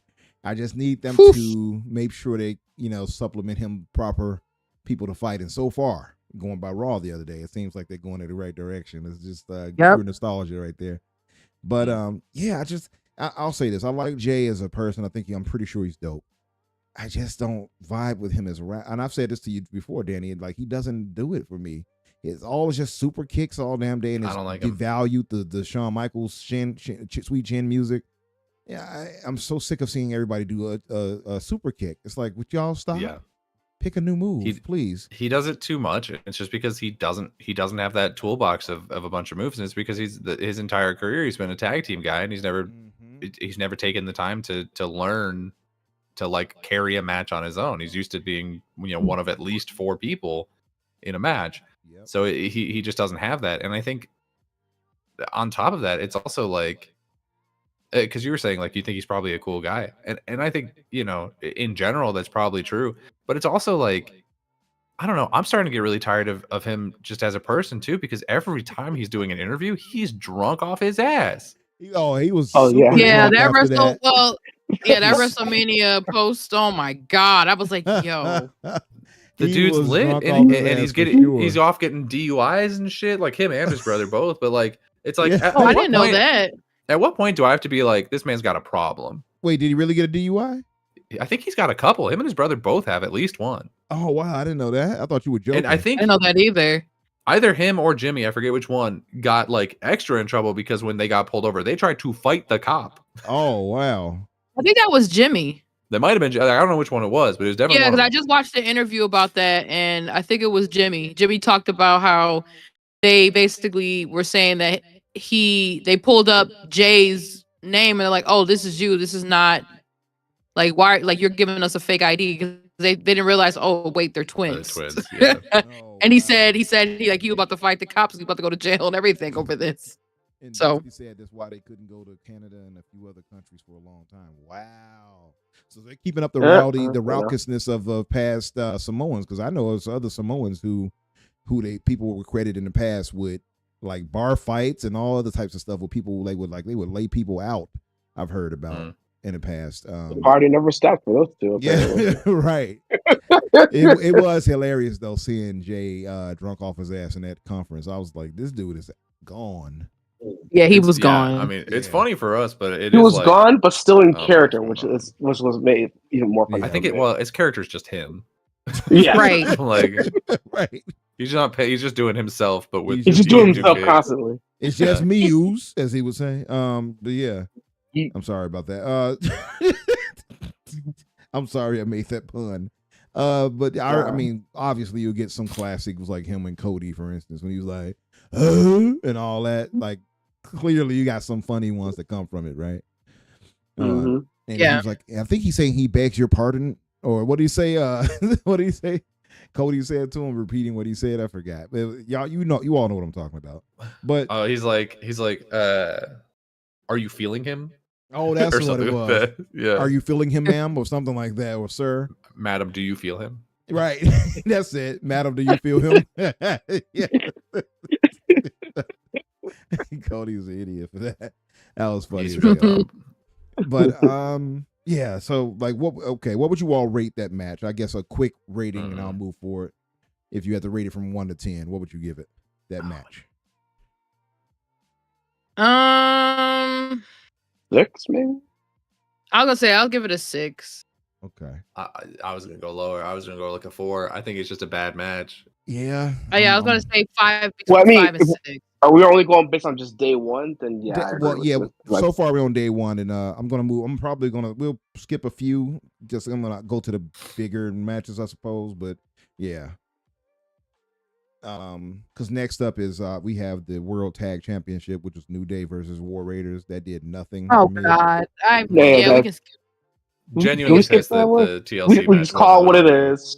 Move on. Yeah. Like oh God, I was so mad about this match, and I was just like, y'all really gonna give them the belt after basically making everyone hate them? Yeah, they did. I mean, like that made no sense to me. To give them that win. They can lose it so fast, though, to be fair, and I'll get to why I said that, because you all know somebody who just won and then lost it immediately. But I'll get Next to that in a day, second. yeah. But for me, Jey Uso and Gunther's match, I'm gonna go with you, Danny. I think it's about a 4, but I'm gonna give it a 5 just to be nice. It was like a 5. Don't worry, for Dusty, me. you didn't miss much. Yeah. Well, For Yeah. the World Tag Championship with New Day and War Raiders, that's also like a 5 for me. I did not care for it. Yeah, it was bad. It was. No, I'll was give it a dodgy 4. I finish. just did not care enough. Oh, Yeah, damn. and it's it was even also- lower. Yeah, it's also like there was a different tag match that would have been more interesting with a newer team, the Motor City Machine Right. Guns against the what are they called now? It's not Could've been TLC them. anymore, but Or even A. DIY. What about A Town Down Under? Like, why is it? Well, no, seems I like, mean, oh boy. it's. I'm not even upset about the New Day versus War Raiders. That's fine. Have that match wherever. But the other tag team championships was a better match. It was a TLC match between two teams Yeah. that we haven't seen. One of them's new, the Motor City Machine Guns, and they stuck that on SmackDown the night before. Right. Silly booking. It's like, what are we doing? yeah, it's just poor booking in that DIY. case. That's right. Then we had the third match of night 1, which was Jade Cargill, Fine Self, and Naomi. Oh my god. Not a bad that match. Not a bad. Not a bad match. Yeah, like this quick too, right? So it wasn't like super Have drawn some good out. pops. Definitely have some Yeah. good pops. Yeah, what would you rate that? Jade- one, Jazzy? I would give it. Let's see. Because there was definitely some good moments. I would give it. It's like between a 6.5 to 7 for me. Okay. Yeah, I think I'm right there with you. Yeah. What about you, Ryan? I was like, this is a good match. It's probably not like a WrestleMania match, but it's a good match. It's fine. Yeah. Yeah, it was a I good take match. it. Yeah. I mean, yeah. if it's like abs, 9 out of 10, but everything else, I mean, if it's abs, you mean, got to give her a 10 out of shit. 10 for those abs now. come on, let's Yeah. go. I mean, look, she even got the storm little thunderbolts right there. She's playing into the storm thing people call her because of white hair. No, I liked it a lot. Like you said, it was a lot of pop, Santi. I enjoyed it. It was quick. It didn't overstay its welcome. Right. It went the way we all knew it was going to go because who's mhm, going to beat this lady? Especially with Right. the push she has going. I heard, that's for sure. Yeah, I'll give it. I think I agree, like a 6.5 or a 7, something like that. It didn't blow me away, but it was decent. It wasn't bad. And this is where it started to kind of pick up and go in the right direction, because then we had the United States Championship Oh. match, which was Yeah. pretty damn good. Yeah, it Jacob was. Yeah. I mean, Fatu. Jacob Fatu. Jacob Fatu, LA Knight. Like that was definitely a great match. It was. I was a little surprised that he would lose to Jacob, but then not surprised because it's like, well, yeah. I mean, that's the way it's going. Clearly, he is a beloved fan favorite right now, Jacob. I Yeah. mean, people love LA Knight too, to be fair, but it's very clear that I mean, Jacob is on look. a bubble. I mean, it's unfortunate to say this, but the fact of the matter is, like, well, I don't know. We'll talk about it once we get to the end of night 2. But there are some extenuating circumstances in the company as a whole that I think are Mhm. upsetting. But no, yeah, I think that this match was good. I'm not surprised. I think Jacob had to win this. Frankly, I think it was like he's super over. We need to do something with him. LA Knight is like he's getting old in more ways than one. True. Frankly, I never really understood the love for LA Knight. To me, he's I just like don't some either. guy's dad. Yeah, me So- same. Yeah. He never But- really blew me away either. I don't dislike him, but I've never really really felt gotten it either. I feel you on that. Just like some Um, dude, you know. Yeah, and like you said, it's clear that Jacob is on the bubble. He's getting the pops. He's getting the fan reactions. As Dusty said, he Yep. got the Yeah. rocket on his back. So yeah, Yeah, he's just Timo Stone Cold Steve Austin. It's fine. right. Yeah. Well, I think this is probably one of the better matches of the night. Like I think truly that basically every other match on night 1 was pretty bad. Mm-hmm. Yeah. I think night 1 as a whole was like I when me and my friends were done watching night 1, I was like, are we gonna do night 2? Are we sure? Do we want to? Is it worth it? But see, to me, it picked up after when Jade and the Naomi kind of went in the right direction. Then it started going in a decent direction from there for me. Yeah. So I think Yeah. the next 2 matches after Jacob Fatu were both pretty terrible. really, because I like Yeah. the El Grande Americano versus Ray Phoenix fight. I don't. Oh, I'll I tell you hated why. that. I hated hated it. It was, yeah. they could have kept that off of the lineup. And that would You know what I would say? I think the lineup for how they have them was the problem. Like, for instance, Yeah, like it felt like all over the place. it did kind of, right? Like, you'll fight after them when, to me, the United States Championship should have been moved higher up, not lower than the El Grande versus Right. agreed. This is, first of all, not a WrestleMania match. You're doing this like weird, kind of gross, like El Grande Americano is being built from the Gulf of America, and you're gonna put him over your brand ass new luchador, who's like one of the best luchadors in the world, in Rey Fenix, and you just swapped in Rey Fenix over Rey Mysterio, presumably because he has the same first name, and you thought people wouldn't notice or something. Yeah, and then you're gonna squash him, and then you also squash. I mean, I'm They getting did ahead of myself a little squash bit. But then That's you're a good also point. squashing, to a lesser extent, Penta on night 2. And it's like, you just got the best, probably one of the best tag teams in the world. Mhm. You aren't using them as a tag team. You're putting them on different nights, and you're squashing both of them? Why did you Right. bother paying these dudes? Yeah. Right. And then like, we bought AAA too, so we're about to squash all of you. Yeah. Oh, we had to get into that one.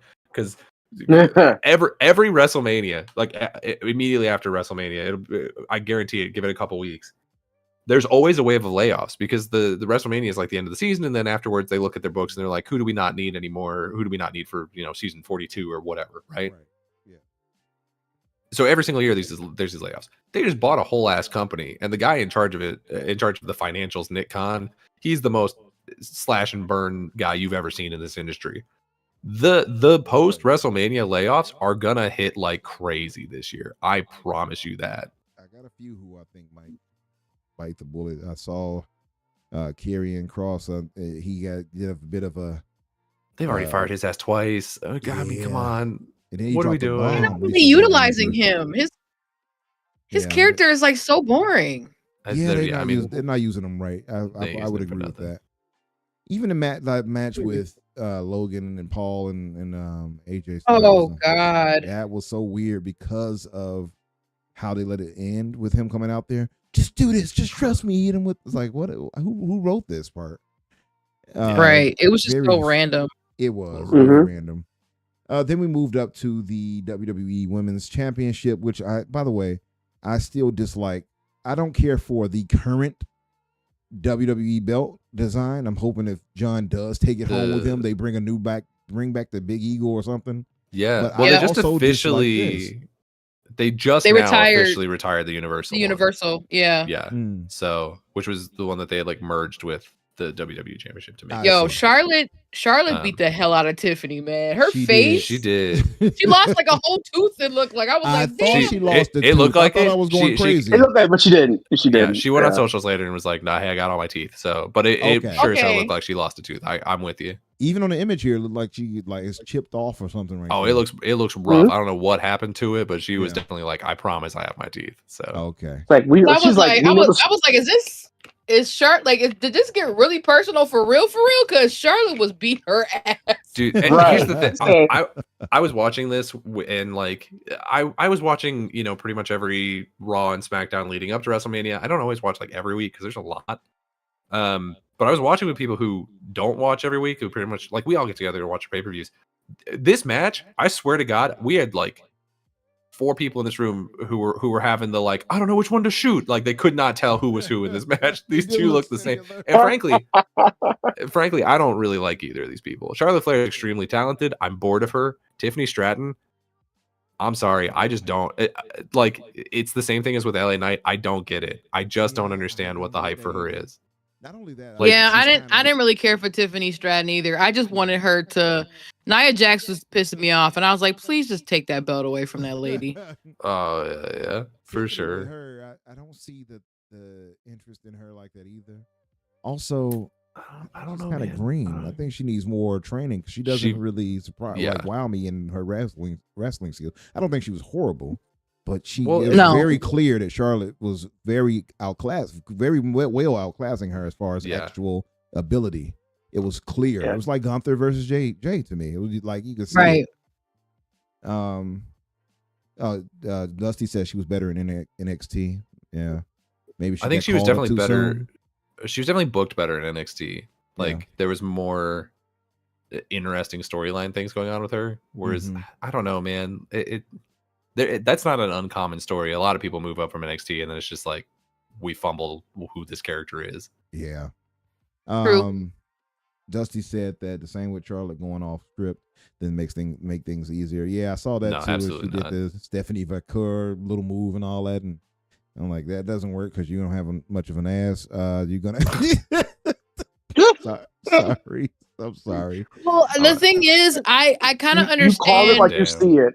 Yeah, It's not I wrong. kind of understand why she went off script because nobody was interested in this match. Yeah, that's true. Nobody was talking about this match. Yeah. Nobody really cared until it got really personal and they started taking jabs at each other like on real life, like real life ish. So I was like when all the craziness happened outside of like the ring, that's when people were like, "Oh, okay, this is getting really chippy." Right. But Yeah. before that, it was like, "This is so boring." Yeah.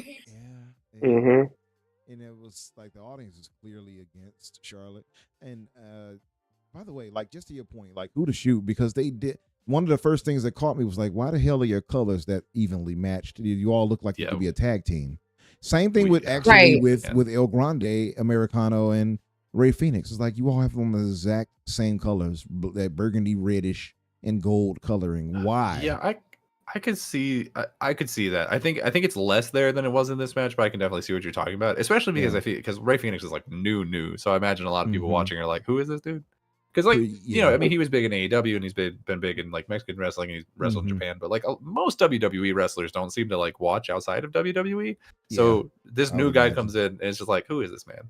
What are we doing?" Yeah. Well, another thing too, I think they had them wear similar colors because first of all, the messaging of this, the reasoning behind this whole thing and the messaging kind of got lost. The whole point for Charlotte was like you are not me. Like they were basically saying, "Oh, Tiffany is the new Charlotte Flair," basically. And that's where it started, where it was like, "No, I am who I am. You are nowhere near me." Like they're trying to make you, you the new version of me, and I'm back, and I'm coming back to take, what's mine. But I feel like that messaging got lost. So at the point where they were like wearing the same colors, I was like, this does not make sense anymore. Yeah, I didn't get that. She looks rough right here, by the way, after this match. No, seriously. she was having a- definitely got Look, hit like for real. like they knew the storyline and how it was supposed to end, but she said, "I'm gonna beat the bricks off." Oh, she was you pissed, too. Or- She definitely got some kind of like injury or something in her mouth during that, because you could tell like when she was supposed to be like celebrating the win, she looked pissed, dude. Like something did not Yeah. go to For plan on sure. that one. And I think I saw the Uh-huh. moment where it happened because I was it when she jumped down on her, she kicked her in her face or something like that. It was something like that. I forgot what it was, but I remember her like clutching her mouth when it happened. Yeah, there was blood. Mm-hmm. And her forehead is damaged too. Right there, you can see the blood there on it. Yeah. Well, if she didn't lose teeth, maybe it was like halfway out or something. I don't know. But it's funny because she said she didn't lose it, but I could have sworn Michael Cole, one of the commentators, mentioned that her tooth came out. I could have sworn they said it when it happened. But maybe Yeah, I thought so too. I could have Yeah, sworn I remember maybe. them saying, "Oh, a tooth come out, or knocked a tooth out, or something like that." It had to be okay. she had to chip her tooth. Like even if it's not the Maybe whole she was tooth, lying then. I feel like Yeah. a part of your tooth got chipped because it looked like it. It did look like it, and right there in this image, it looks like it. So I don't know. Mhm. That match right there was I'll be generous and give it a 6. It wasn't the worst of the night, but it wasn't that entertaining either. I'll give it a 5. A 5. You guys, 5.5 Danny, for me. 5 for you, 5.5. Yeah, I Mhm. think it's about in there. Yeah. Okay. Like I think they're Yeah, both good capable fight. wrestlers. I just didn't care for the match. Yeah, I'm with you on that. Yeah. I think that's really the problem. And there goes Americano, and see, like their colors is like largely the same outside of the mask for Americano. Anyway, then we had the triple threat, which was The men's. excellent. Absolutely. Oh my god, so good. Yes, Oh the man, I triple hated this threat. match actually. You hated it? What? Yeah. Oh man, any match that ends with 2 different low blows because we couldn't figure out an Oh. interesting story angle, I'm like, get the fuck out of here. Well, Oh, we, got listen, we rolled the walrus in here to hit 2 dudes in the balls because we couldn't figure out a good wrestling ending for this match. Yeah, all right, cool. the Great. penguin, you mean, who gave the belt? Yeah. the Well, chair and to frankly, the I'm Joker. also like I'm always just gonna take a point off any match with CM Punk in it because the dude's a bastard. Fuck that guy. I hate him so much. What? He's CM the You worst. gotta give He's Paul Heyman ass. some credit for at least He's having terrible. some depth to the Wait, story what here. did CM He's- Punk do? Oh, Yeah. he's so bad. Like he's so like him in his like day-to-day life already is a piece of shit. Like he's so full of himself. He's narcissistic. He's egotistical. He got fired from his last job for choking a kid out for no reason. Like he's just a bad person. And then he comes over here, and the whole time he's like outside of WWE, he's talking mad trash about WWE the whole time. And he's I think talking shit specifically to Seth Rollins. He's like, why don't you go, main event night 1 of the buy one get one free special, and now he's crying because he's main eventing night 1 of the buy one get one free special. Like, go eat my ass, dude. Like, I'm so sick of it. And then he's inducting somebody else into the Hall of Fame the night before. He's like, I don't think you guys understand how much this means to me. And it's like, you don't know how much this means to you. You change your story every 2 seconds. Like, this dude sucks. He's not good in the ring anymore. He got hurt in the Royal Rumble when he didn't even do shit. He can't barely talk on the mic anymore because he's so out of touch with what people are talking about that it's like, who are you talking to? Some 50-year-old man? Like, no one knows who you're talking about anymore. Wait a minute. Like, what are you doing? Hold on. I think this is just unprecedented hate right here. Because you're bringing out. I think CM Punk rocks on the mic. You're bringing out. He used to, but now he's talking like some geriatric back in my days. And he's bringing out Ronald McDonald from In Living Color to sing his intro. And it's like, man, I like this song better. I like this song better before I knew what this man looked like. Look at this man with his pink ass dreads down to his waistband, tuck him in. But him and my brother looking like George from the Parliament. That I would agree. George Clinton, right? He really did look like him right there. I won't lie. But that was a dope ass intro. He had the call. That was, the what was it? The burning fire when he showed him back in the young days, saying whatever he said. It matched up with him now at his older time, and he was full of shit then too. Like shit. The only person who's ever talked like just go back and listen to the promo that Triple H cut on where it's like, bro, you don't like, you talk so much like you want to help people, but you don't. Like, you're just so full of yourself. Like, Triple H that was a shoot promo. That's who this man is. He's so full of himself. He went to UFC and he could barely get a hit in. This dude sucks ass. He's terrible. UFC. I mean, you got to really, really fight, right? Like, these guys are trained for years and doing this like jiu-jitsu and wrestling. He used to be great on the mic. And then I don't know what happened. He took 9 years off. He got rusty. Now he's coming out and he's saying like everything he said. Like when he first came back to WWE and he had that promo battle against Seth and Drew, dude got bodied. Dude got laid out like it was his first day on the job. Like it was rough. He held his own to me in that one. I don't know about all that. It was like Grandpa trying to come into the rap battle. It was like if 8 Mile was happening and then like George Jefferson walked up and he was like, I can still hang, right? And you're like, no. Hi, fellow kids. Oh my God. That's some unprecedented hate right there. I haven't heard you hate like that since Nintendo talk. Bro, CM Punk sucks ass. I'm so sick of his ass. I was honestly I was hoping that Paul Heyman would leave with it. Like I thought that them together again would be good because then Paul Heyman could talk instead of this dipshit. Then I wouldn't have to deal with it anymore. And then he could just do an entrance, come in, injure himself like he did in the Rumble, and fuck off. Oh my God, man! I've never heard. Not even your Nintendo slander was this damn bad. Nah, CM Punk's I never heard anybody talk this way about CM Punk. That's crazy. Damn. I'm not mad about it. I just like a different perspective. And the longer you talk about it, the more like, huh. I'm just I walked out of this and I was like, you know what? I'm glad Seth Rollins won. He's the only person left in this match who I can tolerate. Like, and I loved Roman Reigns until about 12 hours before the show started. He tweeted some absolute dirt shit that no one asked about. It's like, bro, you got to stop. No one asked. No one asked. You didn't have to self-report. You didn't have to do all that. Yeah, that disappointed me, but it was like, whatever. That whole company is pretty much. It's not. Yeah, it's rough. Yeah. There's some stuff going on. Yeah, it is. It is like watching the Hall of Fame, and then you see what's her name in the front row. I was like, oh God, right? The Hall of Fame. The Hall of Fame where Triple H inducted himself. Oh my God, I and watched gave that himself a statue. Like, bro, what? It's a whole level of narcissism. Let me tell you. Yeah. I like I'm gonna give Triple it H to for the most myself. part, Like, but what? damn, dude, you doing? come on. You doing? just to get us back on track. What were you guys thought, Santi and Ryan? Because I, despite Danny's hatred of CM Punk, I enjoyed this damn match. It was one of the best No, this was matches like night me one the and two. second best. This was the second best match for me for the whole thing. I agree. The whole thing? Wow. Yeah, whole thing. I Yeah, agree.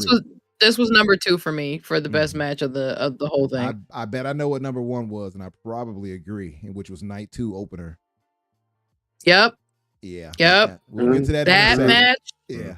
My God. Spectacular. My God. No way in the world should that have been the opener, by the way. That was way too good for that. But that before we go to that.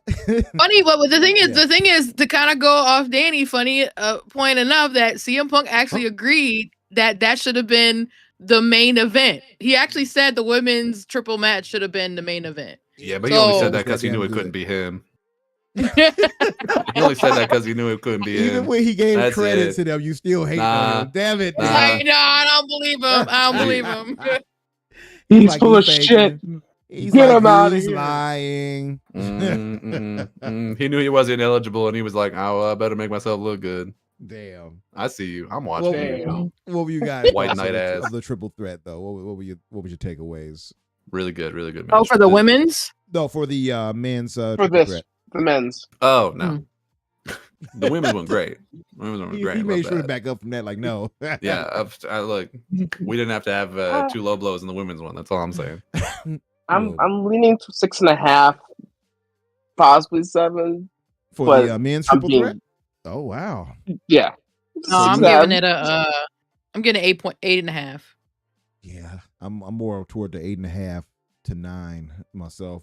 I'll say 8.5 personally. Yeah, I'm saving I my thought it good was- grades for the real good You matches. know what was really good about it for me? Because, and I was listening to Cornette, Danny. I know you vary on him sometimes, but Oh, I don't Cornette- like him either. Corny, I love Corny, man. And he's on Cornette's a bastard. I don't know why you like these old ass dudes so much. They're so out of touch. Yeah, you got a hatred. You got some ageism problems. or These something. I don't grandpas, know. you know what it was? You came back to wrestling after like 30 years away. You had to blow Yeah. your friends off with That it. No, is- I'm sorry, I yeah. didn't mean it like that. But you pulled the book out of old people. pause. You were like, you had to blow the dust off, and you're like, oh, there's a Jim Cornette in here. I remember when he used to not suck ass. Where's the tennis racket, Jim? To be Oh, you fair, don't do that I anymore? have missed a lot to come back to the ladies. Yeah, to be fair.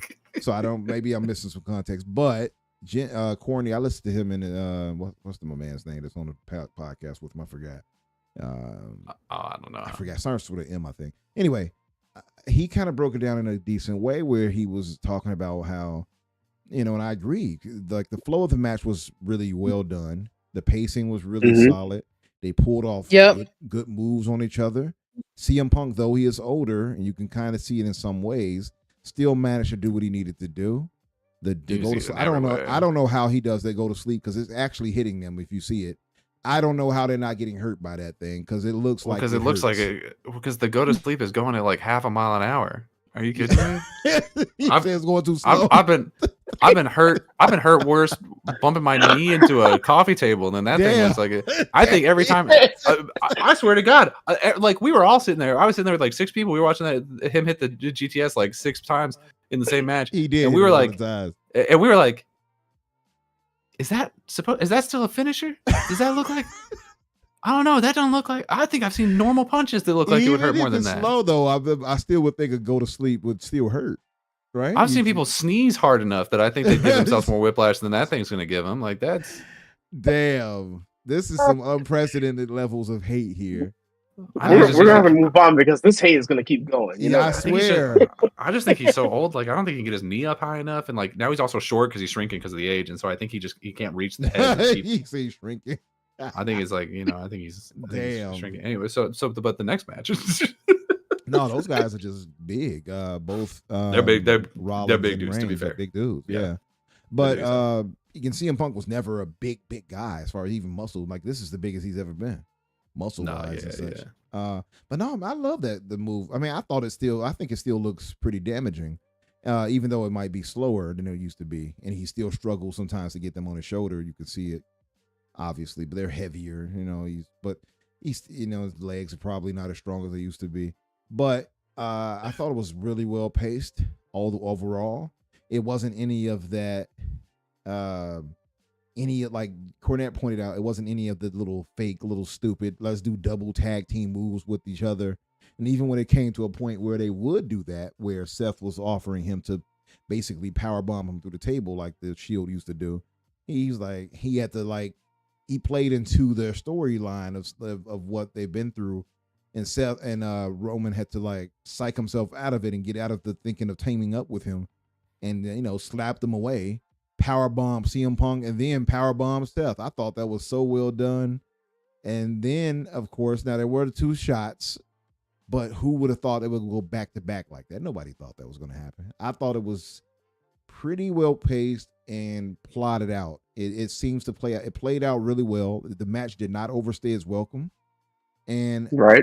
I thought it was great. It was a great ending. Yeah, I will say it didn't feel super long. It felt pretty long, but not super long. And I'm looking at it, there's a 32-minute match. Like that was a long ass. Was that match. long?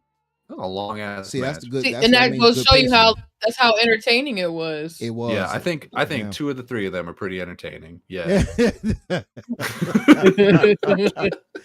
This is ridiculous. I've never seen you hate on somebody this much before, ever. Put me in a room with him. I've seen his MMA career. I think I could take him.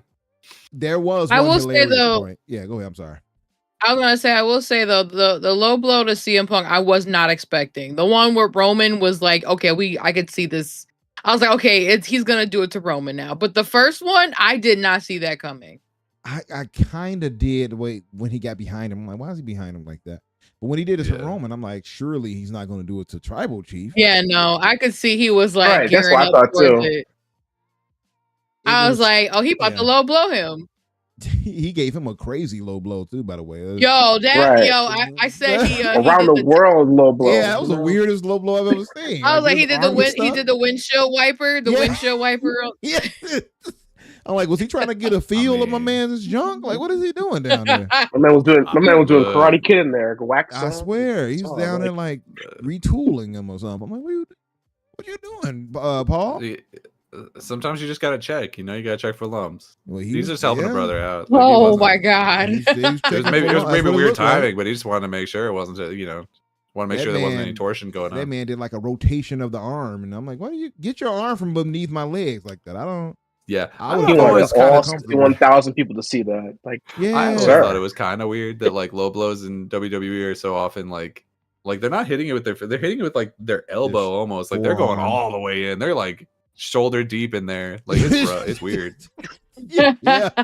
His was up in there to the point where it rotated out in the front a bit. So like he got his whole shoulder. I'm just hoping you better hope that you don't hit him so hard he farts a little. It's gonna go right on your nose because you're all the way in there. You are all the way in there. So he hits both his best friend in the world, CM Punk, and Tribal Chief, who, by the way, it was so hilarious. Why? And I saw memes after the fact where Roman is smiling and like, yeah, you betrayed him for me.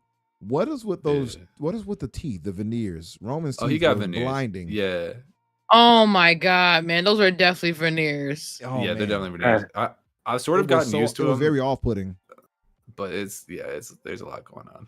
The funny thing about that was, I don't know if you guys have ever seen that Kevin on Stage podcast video where I guess they had 2 other women who were comedian, or 3 other women who were comedians, and the one girl said like, why do veneers all have the same teeth? And so when I saw that, I was like, oh my god, he has all the same teeth in these veneers. I saw people doing memes after, and they showed SpongeBob when he had all the teeth showing like that. I'm like, people are stupid. Like your teeth, each tooth looks different. Veneers, they all look the same. Like it's one, like the same tooth over and over again. Yeah. So I was like, yeah, those are definitely veneers. Yeah, for sure. I'm like, brother, you got to get that redone a little bit. Something. I don't know. have them down the whiteness of it or something. It looked I unnatural. was gonna say, don't be as white. Like, make it look a little A dingy. little yellow, yeah. Like chew on some. I Like don't you're know, in some- between cleanings. Like, at least do something. that. Yeah, you need to yellow those joints up a bit because they're Mhm. too white, and it was like clear that they weren't natural. Like it was like, come on now.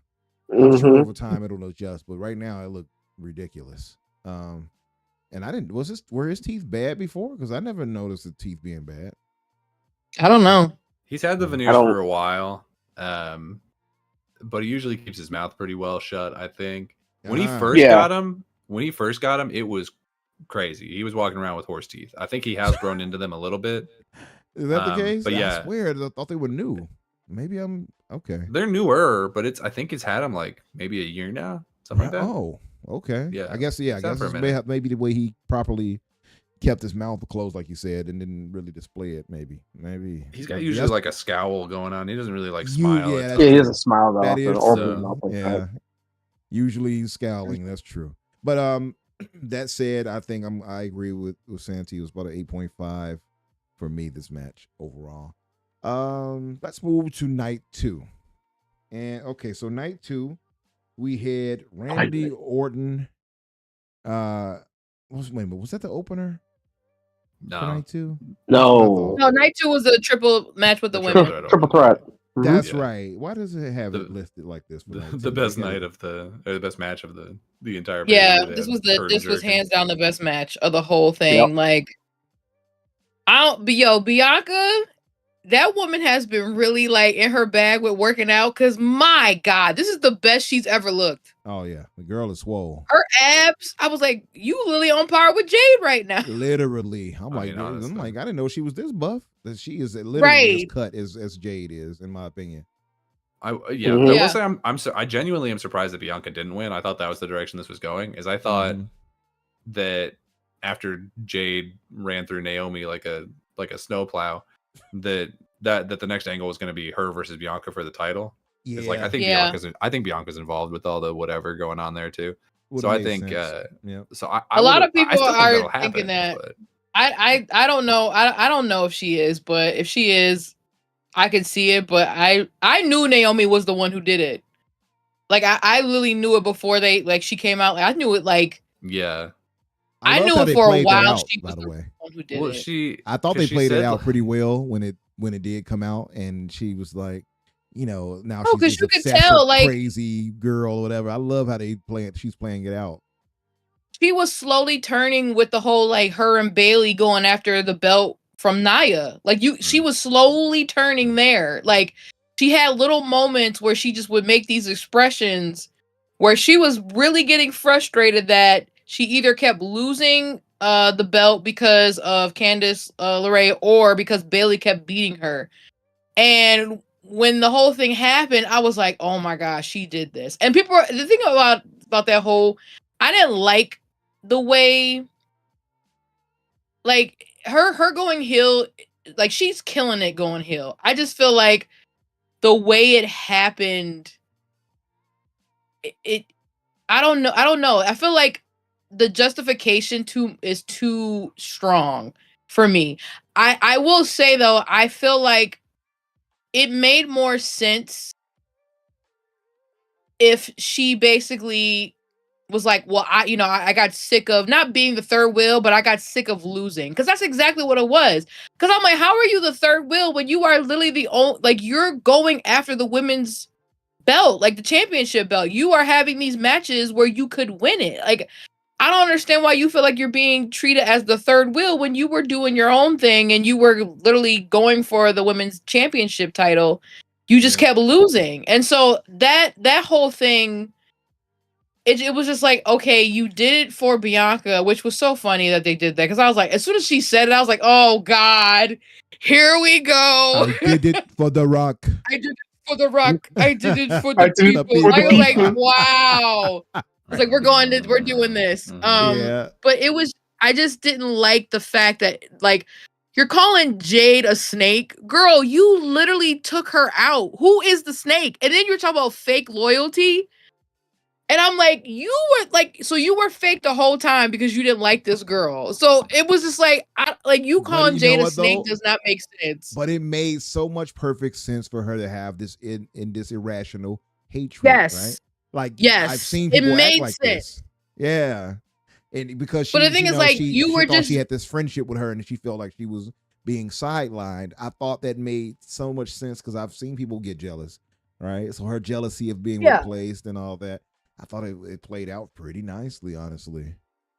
Well, that's the thing. For me, it was the reason behind it. You did it for Bianca. No, girl, you did it for yourself because you got tired of losing all the damn time. right. You didn't do it for Bianca. You did it for yourself. And like they're kind of going down like this fatal attraction kind of road. And I can see why people are thinking Bianca has something to do with it just because of the way it's going. So I don't know. We'll see what happens. But I'm just like, because a lot of people were thinking that they were gonna get like Naomi was gonna get involved with this triple threat match, and I was like, no, they're not gonna do that. I was kind because of that would be too obvious. It was kind of it would be obvious. I was kind of thinking it was going to happen, but then their match was so well plotted out, and so well paced. They didn't need any interruptions. It stood alone as great as it was. Even the way they set up each other's moves to get to the next move, and all perfectly done, in my opinion. This was as close to a 10. If I can't just give it a 10 out of 10, which I will, it was. No, I'm gonna give it a 10. Yeah, I don't even want to mince some words. You're right. I'm just going to go straight forward and give it a 10 because so well done. I'm not mad at Io Sky getting it. All love to her. Obviously, they set that up. I love with that the she whole got it. downplaying. Yeah, they downplayed her, and it made sense for the ending, right? It made sense for it to go the way it went. They all sold each other's moves well. One of my pet peeves is, by the way, is the newer wrestlers I see, especially in AEW, where they're doing like 18,000 finishers to each other and underselling it. It's like you should be laid out. It takes more than one finisher in AEW because their wrestlers are just like so much stronger. So is that what it is? Yeah. I don't know. I genuinely like. Maybe that's also part of like why I was so bored watching WrestleMania this year, is because it's like genuinely the strictly the like athleticism of the matches in AEW are just like head, shoulders, knees, and toes above this shit. Yeah, in general, there are some standouts though. We have the Braun Breakers. We have the I'll say the Drew McIntyre. Braun Breaker's pretty good. Athletic as hell.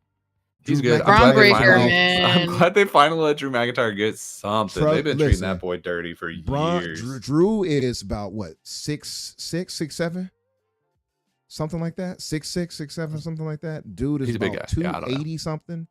That dude can get up over the rope like Undertaker.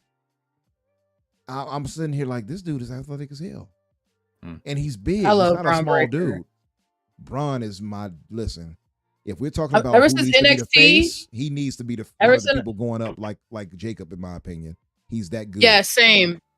Because ever since I saw him in NXT, I was like, why is he not in the main roster by now? Why? Yeah, put this kid in the main roster. It's clear he had the pedigree. For one, he has the legacy behind him. The pedigree, it's clear. I even love his little pre-WrestleMania promo where he did the Steiner math. By the way, that was dope as hell. The dude he has it, right? That it factor. He has it very clearly. And by the way, that damn spear he did to Carlito. Carlito, oh my God.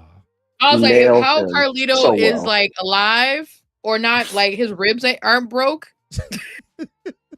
That spear, I said, listen, the way he moved and the velocity of how he runs to hit them with it, you could tell he played football. It's very obvious. Oh, yeah, he definitely, yeah. And like I said, he needs a name. Then that move his spear needs a name. It can't just be, it's a spear. It's got to be something, right? I said it should call it the Breaker, since they is going off play off his name. It just looks so damn cool, especially if they can. For one, if he's in the ring, he does the rope run to both sides, which looks dope as hell. But then he got the one where he runs around the ring like he did to Roman the other day. That looks dope as hell. And now he has the variation of where he just flew midair, and he even flew in a match, by the way, in a different way when he fought too. Just wasn't the spear when he shoulder tackled Penta. But the man has clear, crazy athleticism, and he just has it. I love where they're going with it now. After seeing Raw the other day, I'm like, yeah, Give him the push. I love how McAfee was losing his mind when Braun speared Carlito from the one table to the next. Yeah. I felt like McAfee was like, "Oh my god, this reminds me of football." Like, oh, like you could tell he was in his football bag at that moment because it felt like an actual football tackle. It didn't feel like a spear. For sure. And the funny thing about Braun Breaker was he was a running back. Mm-hmm.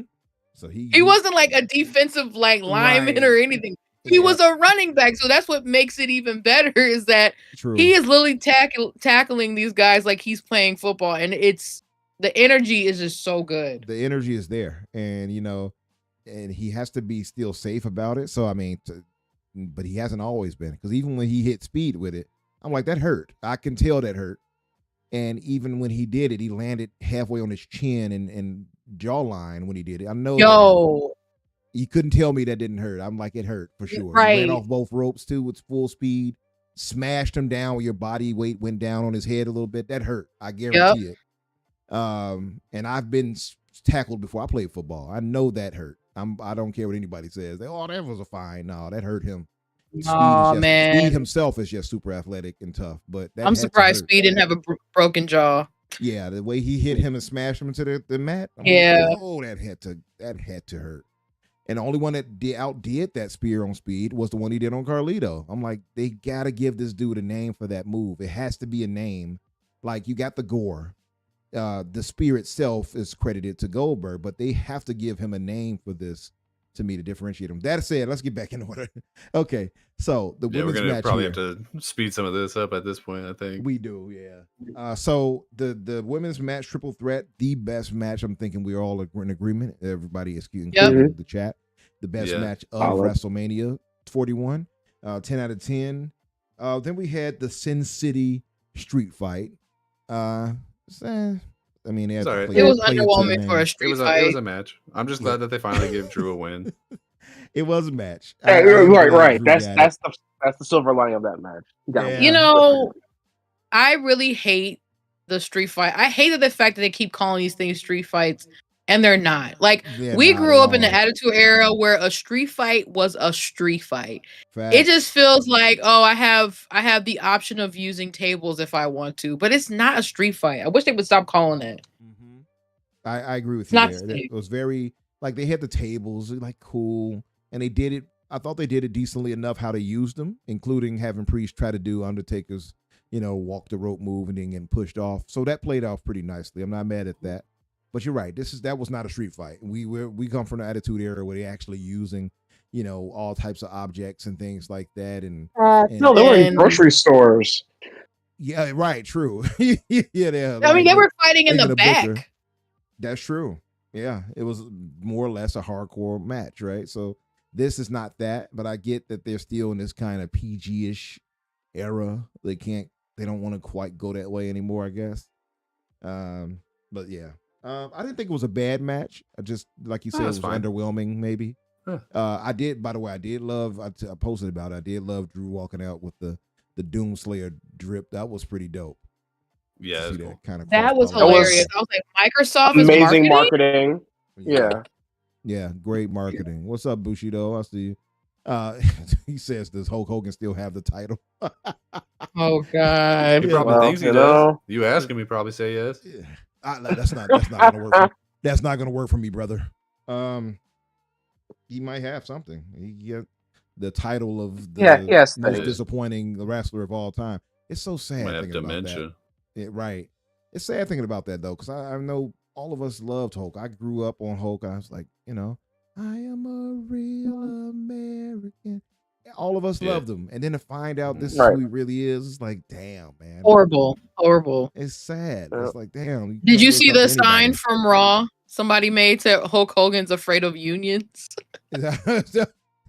Oh, to call back to what he did to Jesse, huh? Jesse, to Jesse. I was just like, oh my God, that is great. I didn't know about that. I didn't see that one. That said, I did like that. Drew got that win there, but does it feel kind of like Damian is kind of losing that push he was getting? Because it seemed like he was getting a push at one point. Right? Yeah, I mean, it's he definitely got a push for a long time when he was like at the head of the Judgment Day, but now I think they just don't really know what to do with him. So he'll probably fall back until they figure something out. It does kind of feel like they don't know what to do with him right now. So yeah. Well, hopefully they don't fire him in this post WrestleMania. I don't wave. think so. I don't think so. You'd be surprised. Last year they let go some people who I was like, are you sure? Are you sure, sir? I wonder though, like how many they would try to do for that because they just brought Rusev back, and I don't know. We'll see. But they could just see. There's some duds I feel like if they get rid of like the I don't know. I feel like there's duds that definitely need to go, and then there's like ones that I'll be surprised if they got rid of. Yeah. Then we had, which was a pretty damn good match, which was the men's fatal 4-way match for the Intercontinental belt. We were speaking on Braun a minute ago. Let me see if I can find an image for it. Oh, that's more of Priest and Drew McIntyre. Hold on, let's see. Oh, there's Jade and Naomi doing the old bulldog on her. Stone Cold, who ran his ATV into the. Did you see that? Oh my god! Did you see that person flop and act like they were like the lady act like she and she did it way late? It's like, lady, go sit down somewhere. I'm gonna say, did that lady get hurt? She didn't get hurt. That lady flopped off and act like she got hit. I was so annoyed by that. Like you do know you pay for those seats, and you are signing like actually a waiver. Like you're potentially going to get involved in potentially something by sitting there. I didn't even know it was a waiver for that. That's a waiver if they sit that close. Yeah, there has to be. I had no idea. Like that. I would think so. If you're that close, it makes sense. If you're that close, I would feel like you would have to sign a waiver because anything could happen. Yeah, for sure. And Stone Cold, like, when he was doing the whole loops around, I'm thinking in my head, like, Stone Cold, you might want to slow down, brother. And sure enough, he ran into the banner. Yeah. But the person, she was like, oh, and then she had the nerve to be like, oh my God, you almost hurt me, or you hurt me. The look in her face, like her mouth wide open and agape. And I'm like, lady, we all saw you flop way too late. Who do you think you are, LeBron James? She's trying to get a bag now. I'm like, go sit down, drink your little beer or whatever you got there. So we had the Fatal 4-Way, of course, which was Dominic, Braun Breaker, Finn Balor, and Penta. This match was I honestly thought Braun would retain the belt. I did not think he was going to lose this belt. I did not see Dominic winning this. This was like honestly one of the best matches when it came to like you didn't know who was gonna win. Like it just wasn't made apparent who was gonna take it. Yeah. That's definitely true. I don't really know why they made this decision. I think that literally anybody else in this match walking out with the title would have been a better choice. Dom's just so lame. Like he's so boring. He's over though. There's nothing credible about him that would be worthy enough to keep that belt. That's my thing with it. Like how of all the characters that he fought against, he came out on top. And I guess that's the same narrative. Like you didn't expect Io to win it. Here we are. You didn't expect Dom to win it. Here you are. Yeah, Io winning it surprised me less than this one. Like that one, you could see the setup where they were like disrespecting us. So you can kind of see like the best revenge is I win at WrestleMania, right? Yeah. But this one I didn't expect because Braun is clearly getting a crazy pops and push from WWE. Right. People are loving him. I just didn't think he was going to lose the belt like this. But Dom does have heat behind him too, and people do. The fans do like clearly. You saw the reaction of the fans once he won it. They were geeked. And I mean, they were cheering him on, and he was like, I'm not used to this. Exactly. I mean, it was supposed to be the bad guy, to right? run back down to the ring and celebrate. And they were still cheering him on. So people clearly love him. I just feel like after he won, I feel like drunk as hell. I feel like this was the way. I hope this is gonna be the storyline that the Judgment Day breaks up, because I'm so over the Judgment Day at this point. Yeah, I agree. I agree. Like, I feel like this story arc needs to end, and let's just end it with him and Finn finally going at it with each other, Mhm. and then it ends here. Because I'm like, ever since Rhea and Damien left, I'm like, what is the point of them? Yeah. No, I What is the agree. point? I agree. I don't really see a need for them like that. Clearly, Dominic and what's old girl name? Liv. Liv. Liv rather. They can definitely just do their own thing outside of that. Right. Really. They really could. Yeah. Yeah. Or like off camera where I don't have to see him. I would much It's- prefer it's- that option. You know as what's well. funny? Danny always talks about like me with like dusting off the book to blow off the book to look at like the old school rest. Danny has a much more old grumpy man attitude about this than I do. On have y'all noticed that? I just look Dominic Mysterio. We all know he's only here. Like Ray is only still wrestling so that he can convince WWE to give his dipshit little son a job. That's all it is. He ain't good. He can't wrestle. He can't talk. He doesn't look good. I don't know why we're like. Damn. I don't get it. I really You telling don't. me you hating on his his mullet? That's what you telling me. Mullet looks bad. Yeah, I mean, I think the mullet is the least of his problems, to be Yeah. the honest with you. mustache is also bad. The mustache porn is worse. stash. Y'all hating on the porn Yeah. stash too? I'm What's just like, going on? because it's not even like that I dislike him in the way that I would dislike a heel for being evil. I'm just Yeah. like, bro, I don't want to see you. Like, like just get off my screen. I'm so bored. I mean, the man still talks about eating eating tenders. Like, what are we doing? Grow up. Look, man, I would rather him be doing that than be on my TV. That's all I'm saying. There go old Ray right there. Speaking of it. He can eat as many tendies as he wants off camera. Off camera. Yeah. So I we don't know. had. I'm what just was looking I at gonna it right, and I'm like, well, I look at this match especially, and I'm like, I'm surprised that Braun dropped it first of all, and then if Mhm. he did drop it, I'm surprised that we didn't give it to Finn. Finn's been so disrespected in this company for the last like 4 years, and then we brought Penta in, and I wasn't necessarily expecting him to win this, but like he barely mattered in this match. Like he didn't do dick. Like He he didn't was do just a kind lot. of there. He didn't I was do a like- lot, but the way they set up the moves, though, again, to me, it played out much like the women's triple threat, where it made sense how everything played out, and that Braun could realistically lose it the way he did because of the moves being performed and how he got hit by both finishers the way he did. Right? I thought it played out well. Like they paced it well. Yeah, no, The it moves wasn't were a bad done well. match or anything. I just Yeah. think the booking decisions behind it were like, why are we doing all this? You know what I mean? And I was feeling the way, 'cause like why would you take the belt from him? But now after Raw, I'm like, okay, I see bigger aspirations now. Now I see where you're going. Like clearly he's moving to the heavyweight division, right? So I can see honestly, like I hate to say it, but if these cuts are as deep as I think they're going to be after buying an entire another company, that. I wouldn't even be surprised if Finn is on the chopping block the way they've been disrespecting his ass. I wouldn't think that. I man. wouldn't even be think he- surprised. I don't think they know what to do with him, and I don't think they've known what to do with him for like 3 years. He Yeah, doesn't I need to agree. throw himself because, like, why are you here, dude?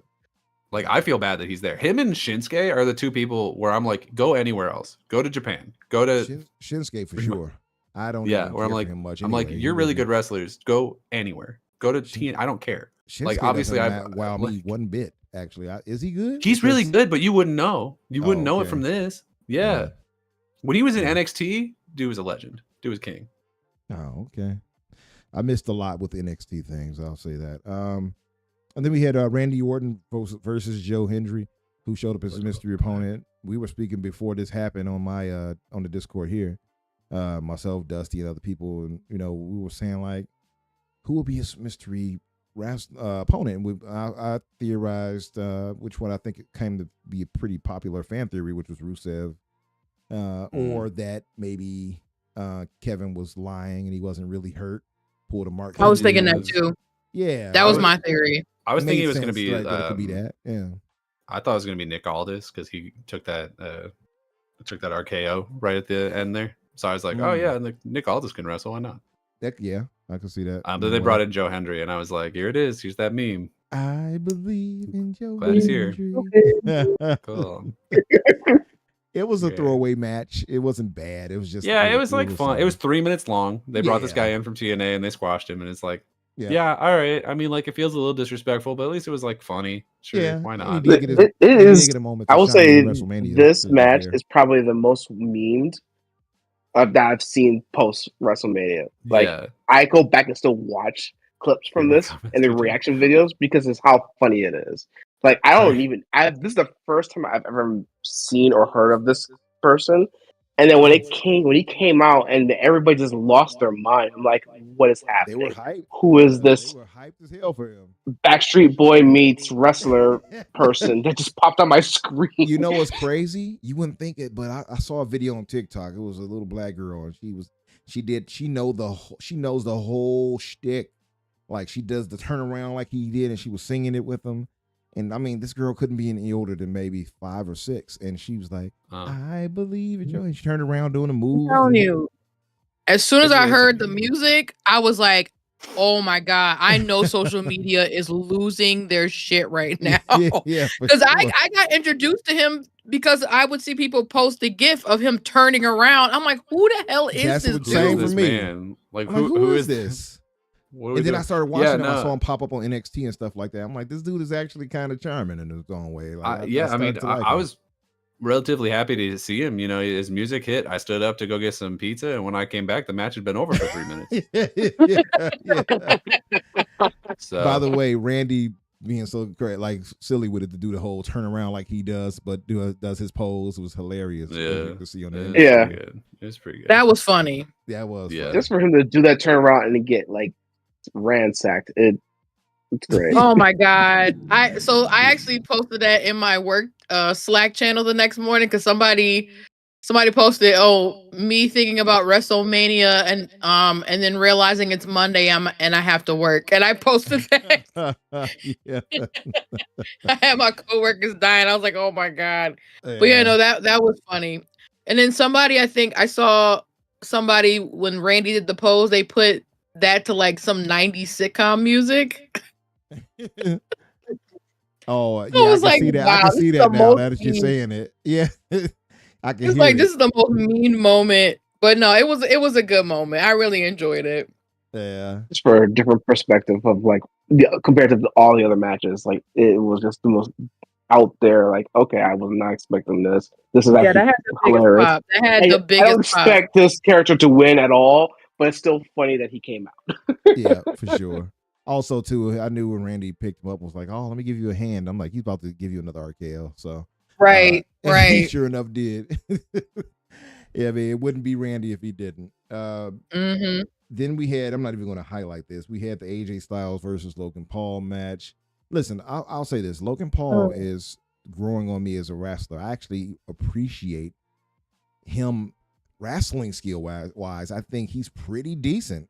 Like people not liking him because of his personality in general and his real life.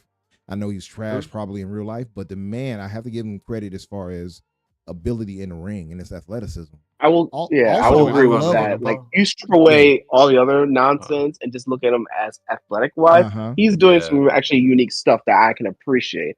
For sure.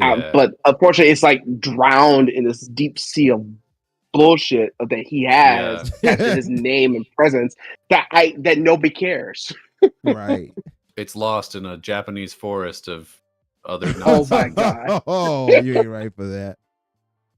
You I don't ain't know. right for that. That's the dark humor I can appreciate. Like I came back with the pizza from the previous match, and we were 3 minutes into this match, and I was like, I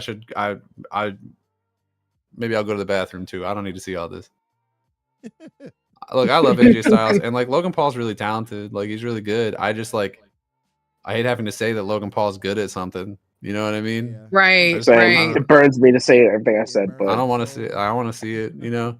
I love his new move, by the way. The Paul, I can't stand the name. Pulverizer? But the move itself. What do you call it? Shout out to AJ for selling it so nicely. It looks dope. I actually like the creativity behind it. That said, too, speaking of AJ, like you said, he's a legend, right? He's good. He's real good. From everything he's been through. What is with that hair? Who told him that soccer mom style hair was the thing? I still don't Look, understand why his man. hair is like that. Look, maybe he's not the Brother. most attractive guy in the world. All right, it's okay. But like, It's all he could right. even if he keeps it long hair, like he could style it in a different way. Like, why does he have that weird soccer mom style part the way he has it? Like, why are you doing that, brother? It doesn't look good. I miss the bob. I miss the bob. No, Bob. yeah, I kind of missed missed short the haircut. Yeah, the buzz from when he was in TNA. That's pretty yeah, good. that looks cool I, on him to me. Yeah, I really like AJ. I think that I think we need something for AJ to do. I think he's only got a couple of years left on his contract Yeah, here. I think for he was saying he sure. wanted to retire pretty soon. So we need Yeah. to figure See something it. out for him in the next like year or two for sure. I can see it. Yeah, I mean, very clearly an not old. Yeah, school, maybe he can take that title off Jay. It's not like he's using it. Yeah, maybe. But no, clearly he's long in the tooth, as they would say. He's been in the game for a long time. He doesn't have anything else to prove. So, then we had the WWE Women's Tag Team Championship, which was trash. This right It was here, a by little the rough. way, this was what I alluded to earlier about how well they can have the person lose the belt pretty fast, and this was. the Oh my case of god, that. I completely forgot about this match. Yeah, it was that forgettable. It was. Like, it I'm was never gonna terrible. forget it. I'm never gonna forget nothing where my girl Bonky Lunch comes out. She's like my favorite. She's probably my favorite women's wrestler, just like Becky? generally speaking. Yeah, I was a little disappointed. Oh. I don't know. I was a little disappointed because it feels like Lyra's a champion right now. Now she's a double champion with the tag title. Well, I don't know. I guess she still is, even though Becky heel turned on her the other night. I like but- Becky Lynch as in general. The I like her, mind, Yeah, I think she's great. same. but I was happy when Becky came out. Yeah, I Yeah, think it was Becky's probably cool. one of the better women in this company for sure. she can definitely wrestle, right? But the it's- problem Yeah. for me is her coming out.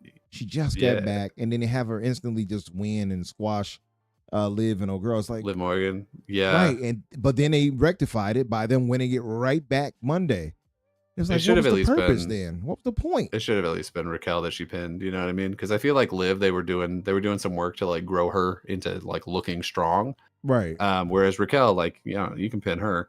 I just thought the ending of that was really weird, where like Lyra wasn't even in the ring. She was like kind of knocked out on the side, and it's like, oh well, Becky kind of did this by herself. Like, you know what I mean? Like you're not really putting over Lyra, who's your new talent, who's holding a title, in favor of you bumping up Becky, who we already know is great. Like, you don't need to tell me that. And then it played I don't out know. on I wasn't a Monday huge where fan she of it. Basically started abusing and beating her up, like you caused. Yeah, I me, mean- basically, and it's like they're sunning the Valkyria, Lyra, like you said, to the point of Yeah. like, oh, she's not, she's not Well- up to the challenge. Essentially, that's what it seems. Well, and like. it's weird too because Lyra was trained by Becky, so you would think Becky would Right. like want to be like, look, I made this person really talented. It's look, I love Becky Lynch, I love Liv Morgan, I like Lyra. I haven't really gotten time to know her, and Raquel's also there. Like, there were some people in this match who are really talented, and I feel like this match just like didn't show off any of their strengths. Instead, all we saw was like 15 minutes of chicken wings from Lyra, and I don't know that we needed all that. Yeah, it was a pretty poor match. Terrible booking in general. I just thought, like, why? Like, it just Yeah. made no sense. It seemed like they kind of threw it together. I don't know. I didn't like Yeah. it. And then finally we had, The main of event. course, the main event.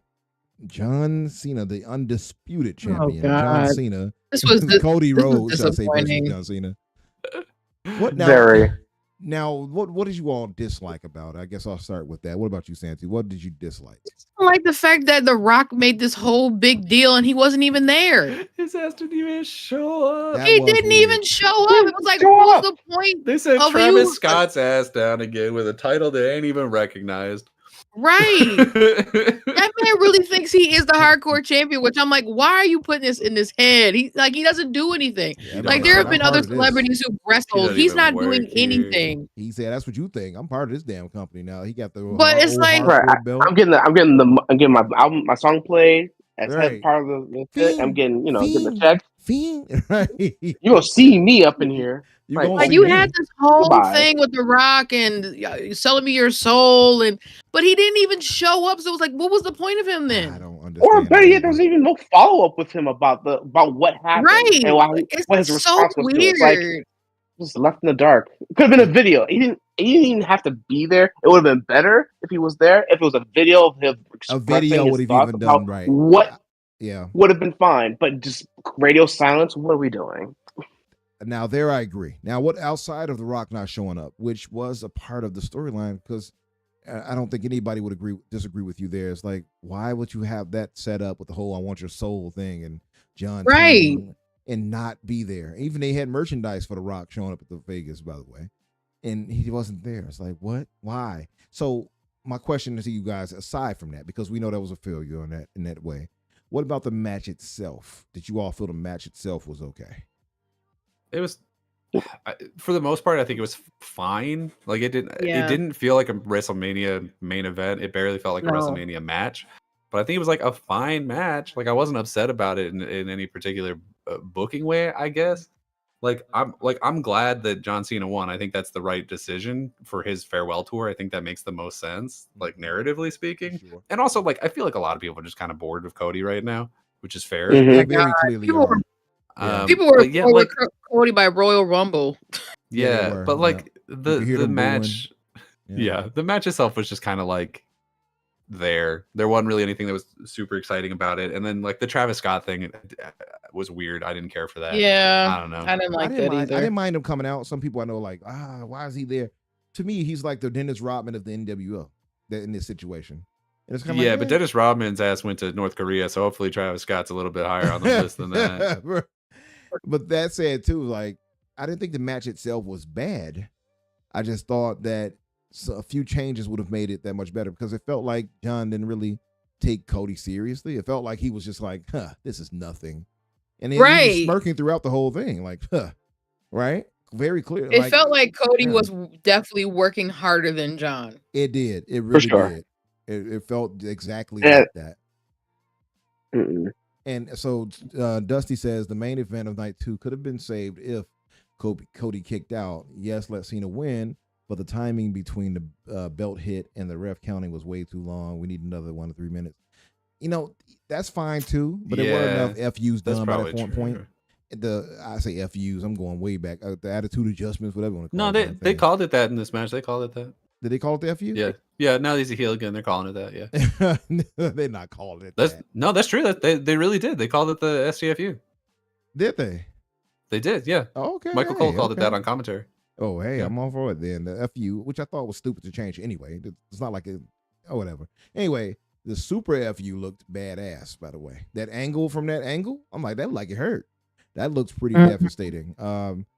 So like to me, John didn't look winded. Like The Rock, for instance, looked a bit winded last year, but but he still did his thing.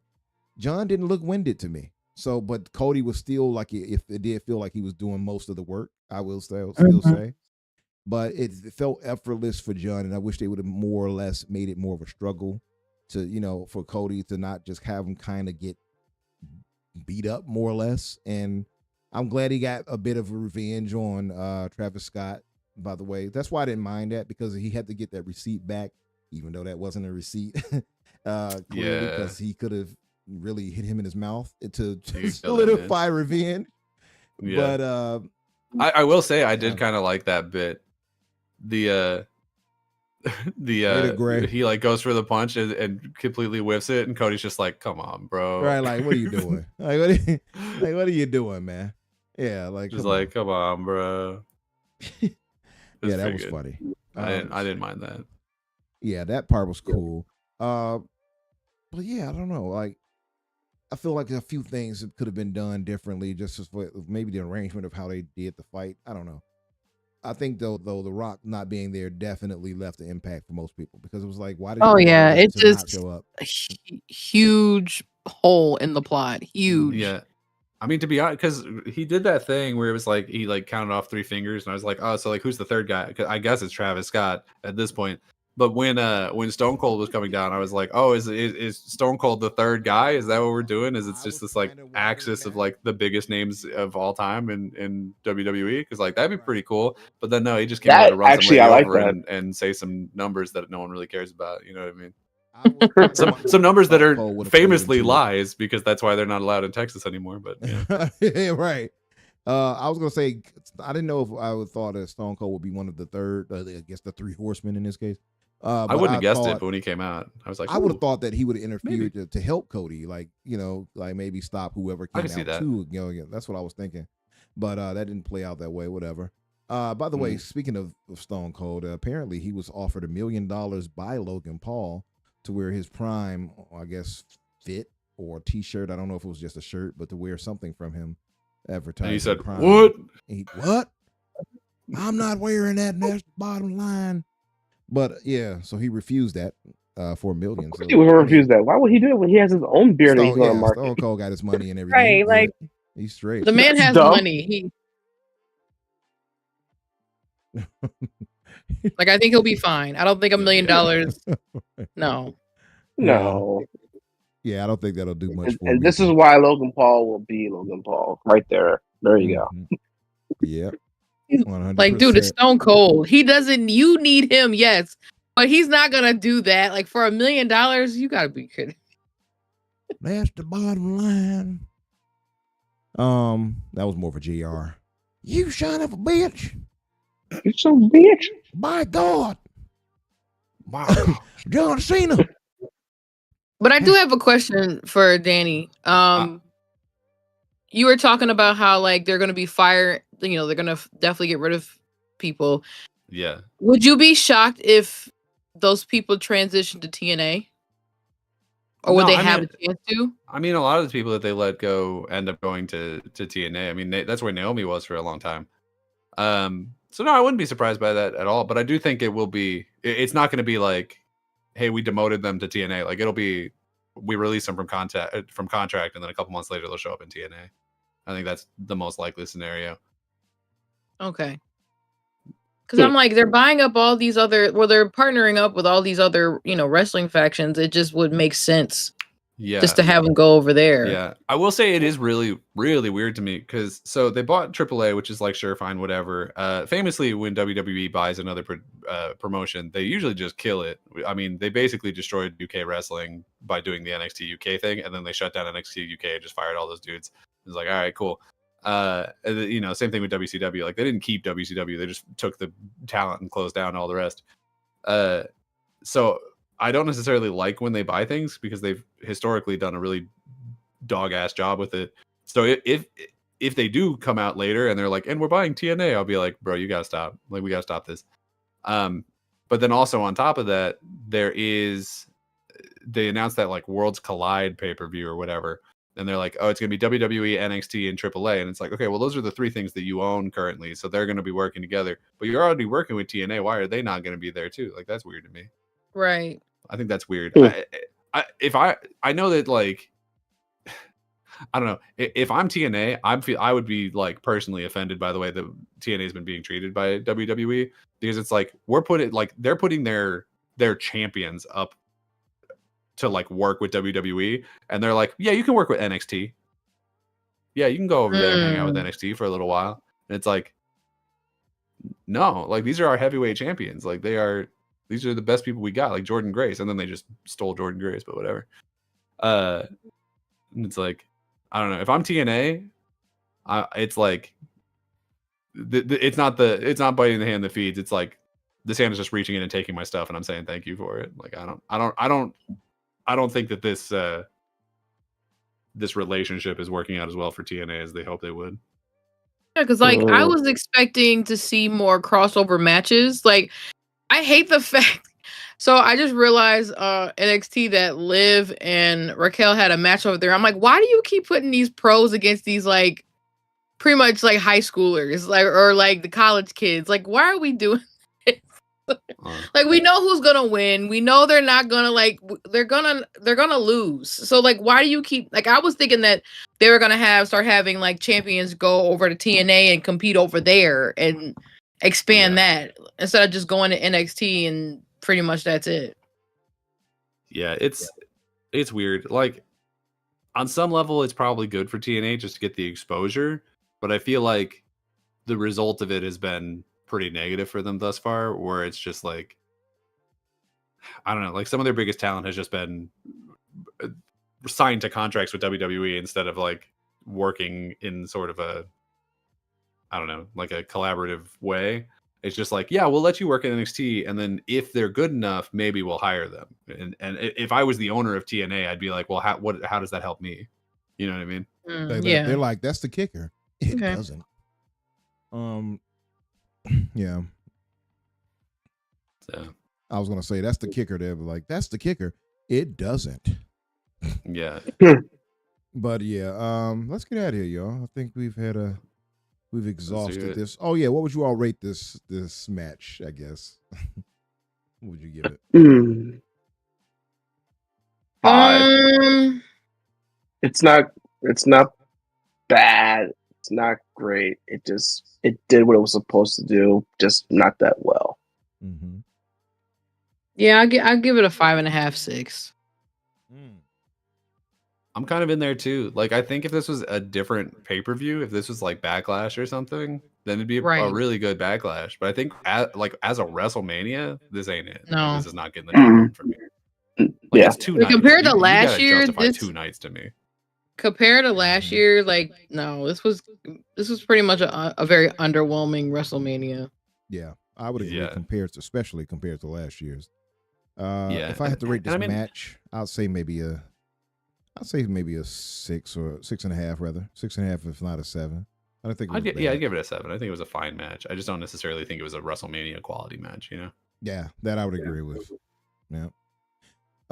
Yeah. So listen, thank you all in the chat for being here with us. If you have not done so yet, please hit that like button and subscribe if you haven't. Let's get out of here. I will go to Santi to sign us off. Santi, tell the good folks, or maybe not, where they can and cannot find you, and and what you might be up to that they can help and partake in or assist with. So you can find me on social media, Santi_Lou, like you see here. Pretty much Instagram, Threads, Blue Sky. I'm not on Twitter anymore. It's been great. Um, but no, I'm just, gaming, finally catching up on, more so gaming than watching TV shows and stuff like that. So just trying to figure out how I'm going to maneuver all this. But yeah, and you also can check us out on me and Ryan's channel, Mr. versus Miss, on Instagram and Threads.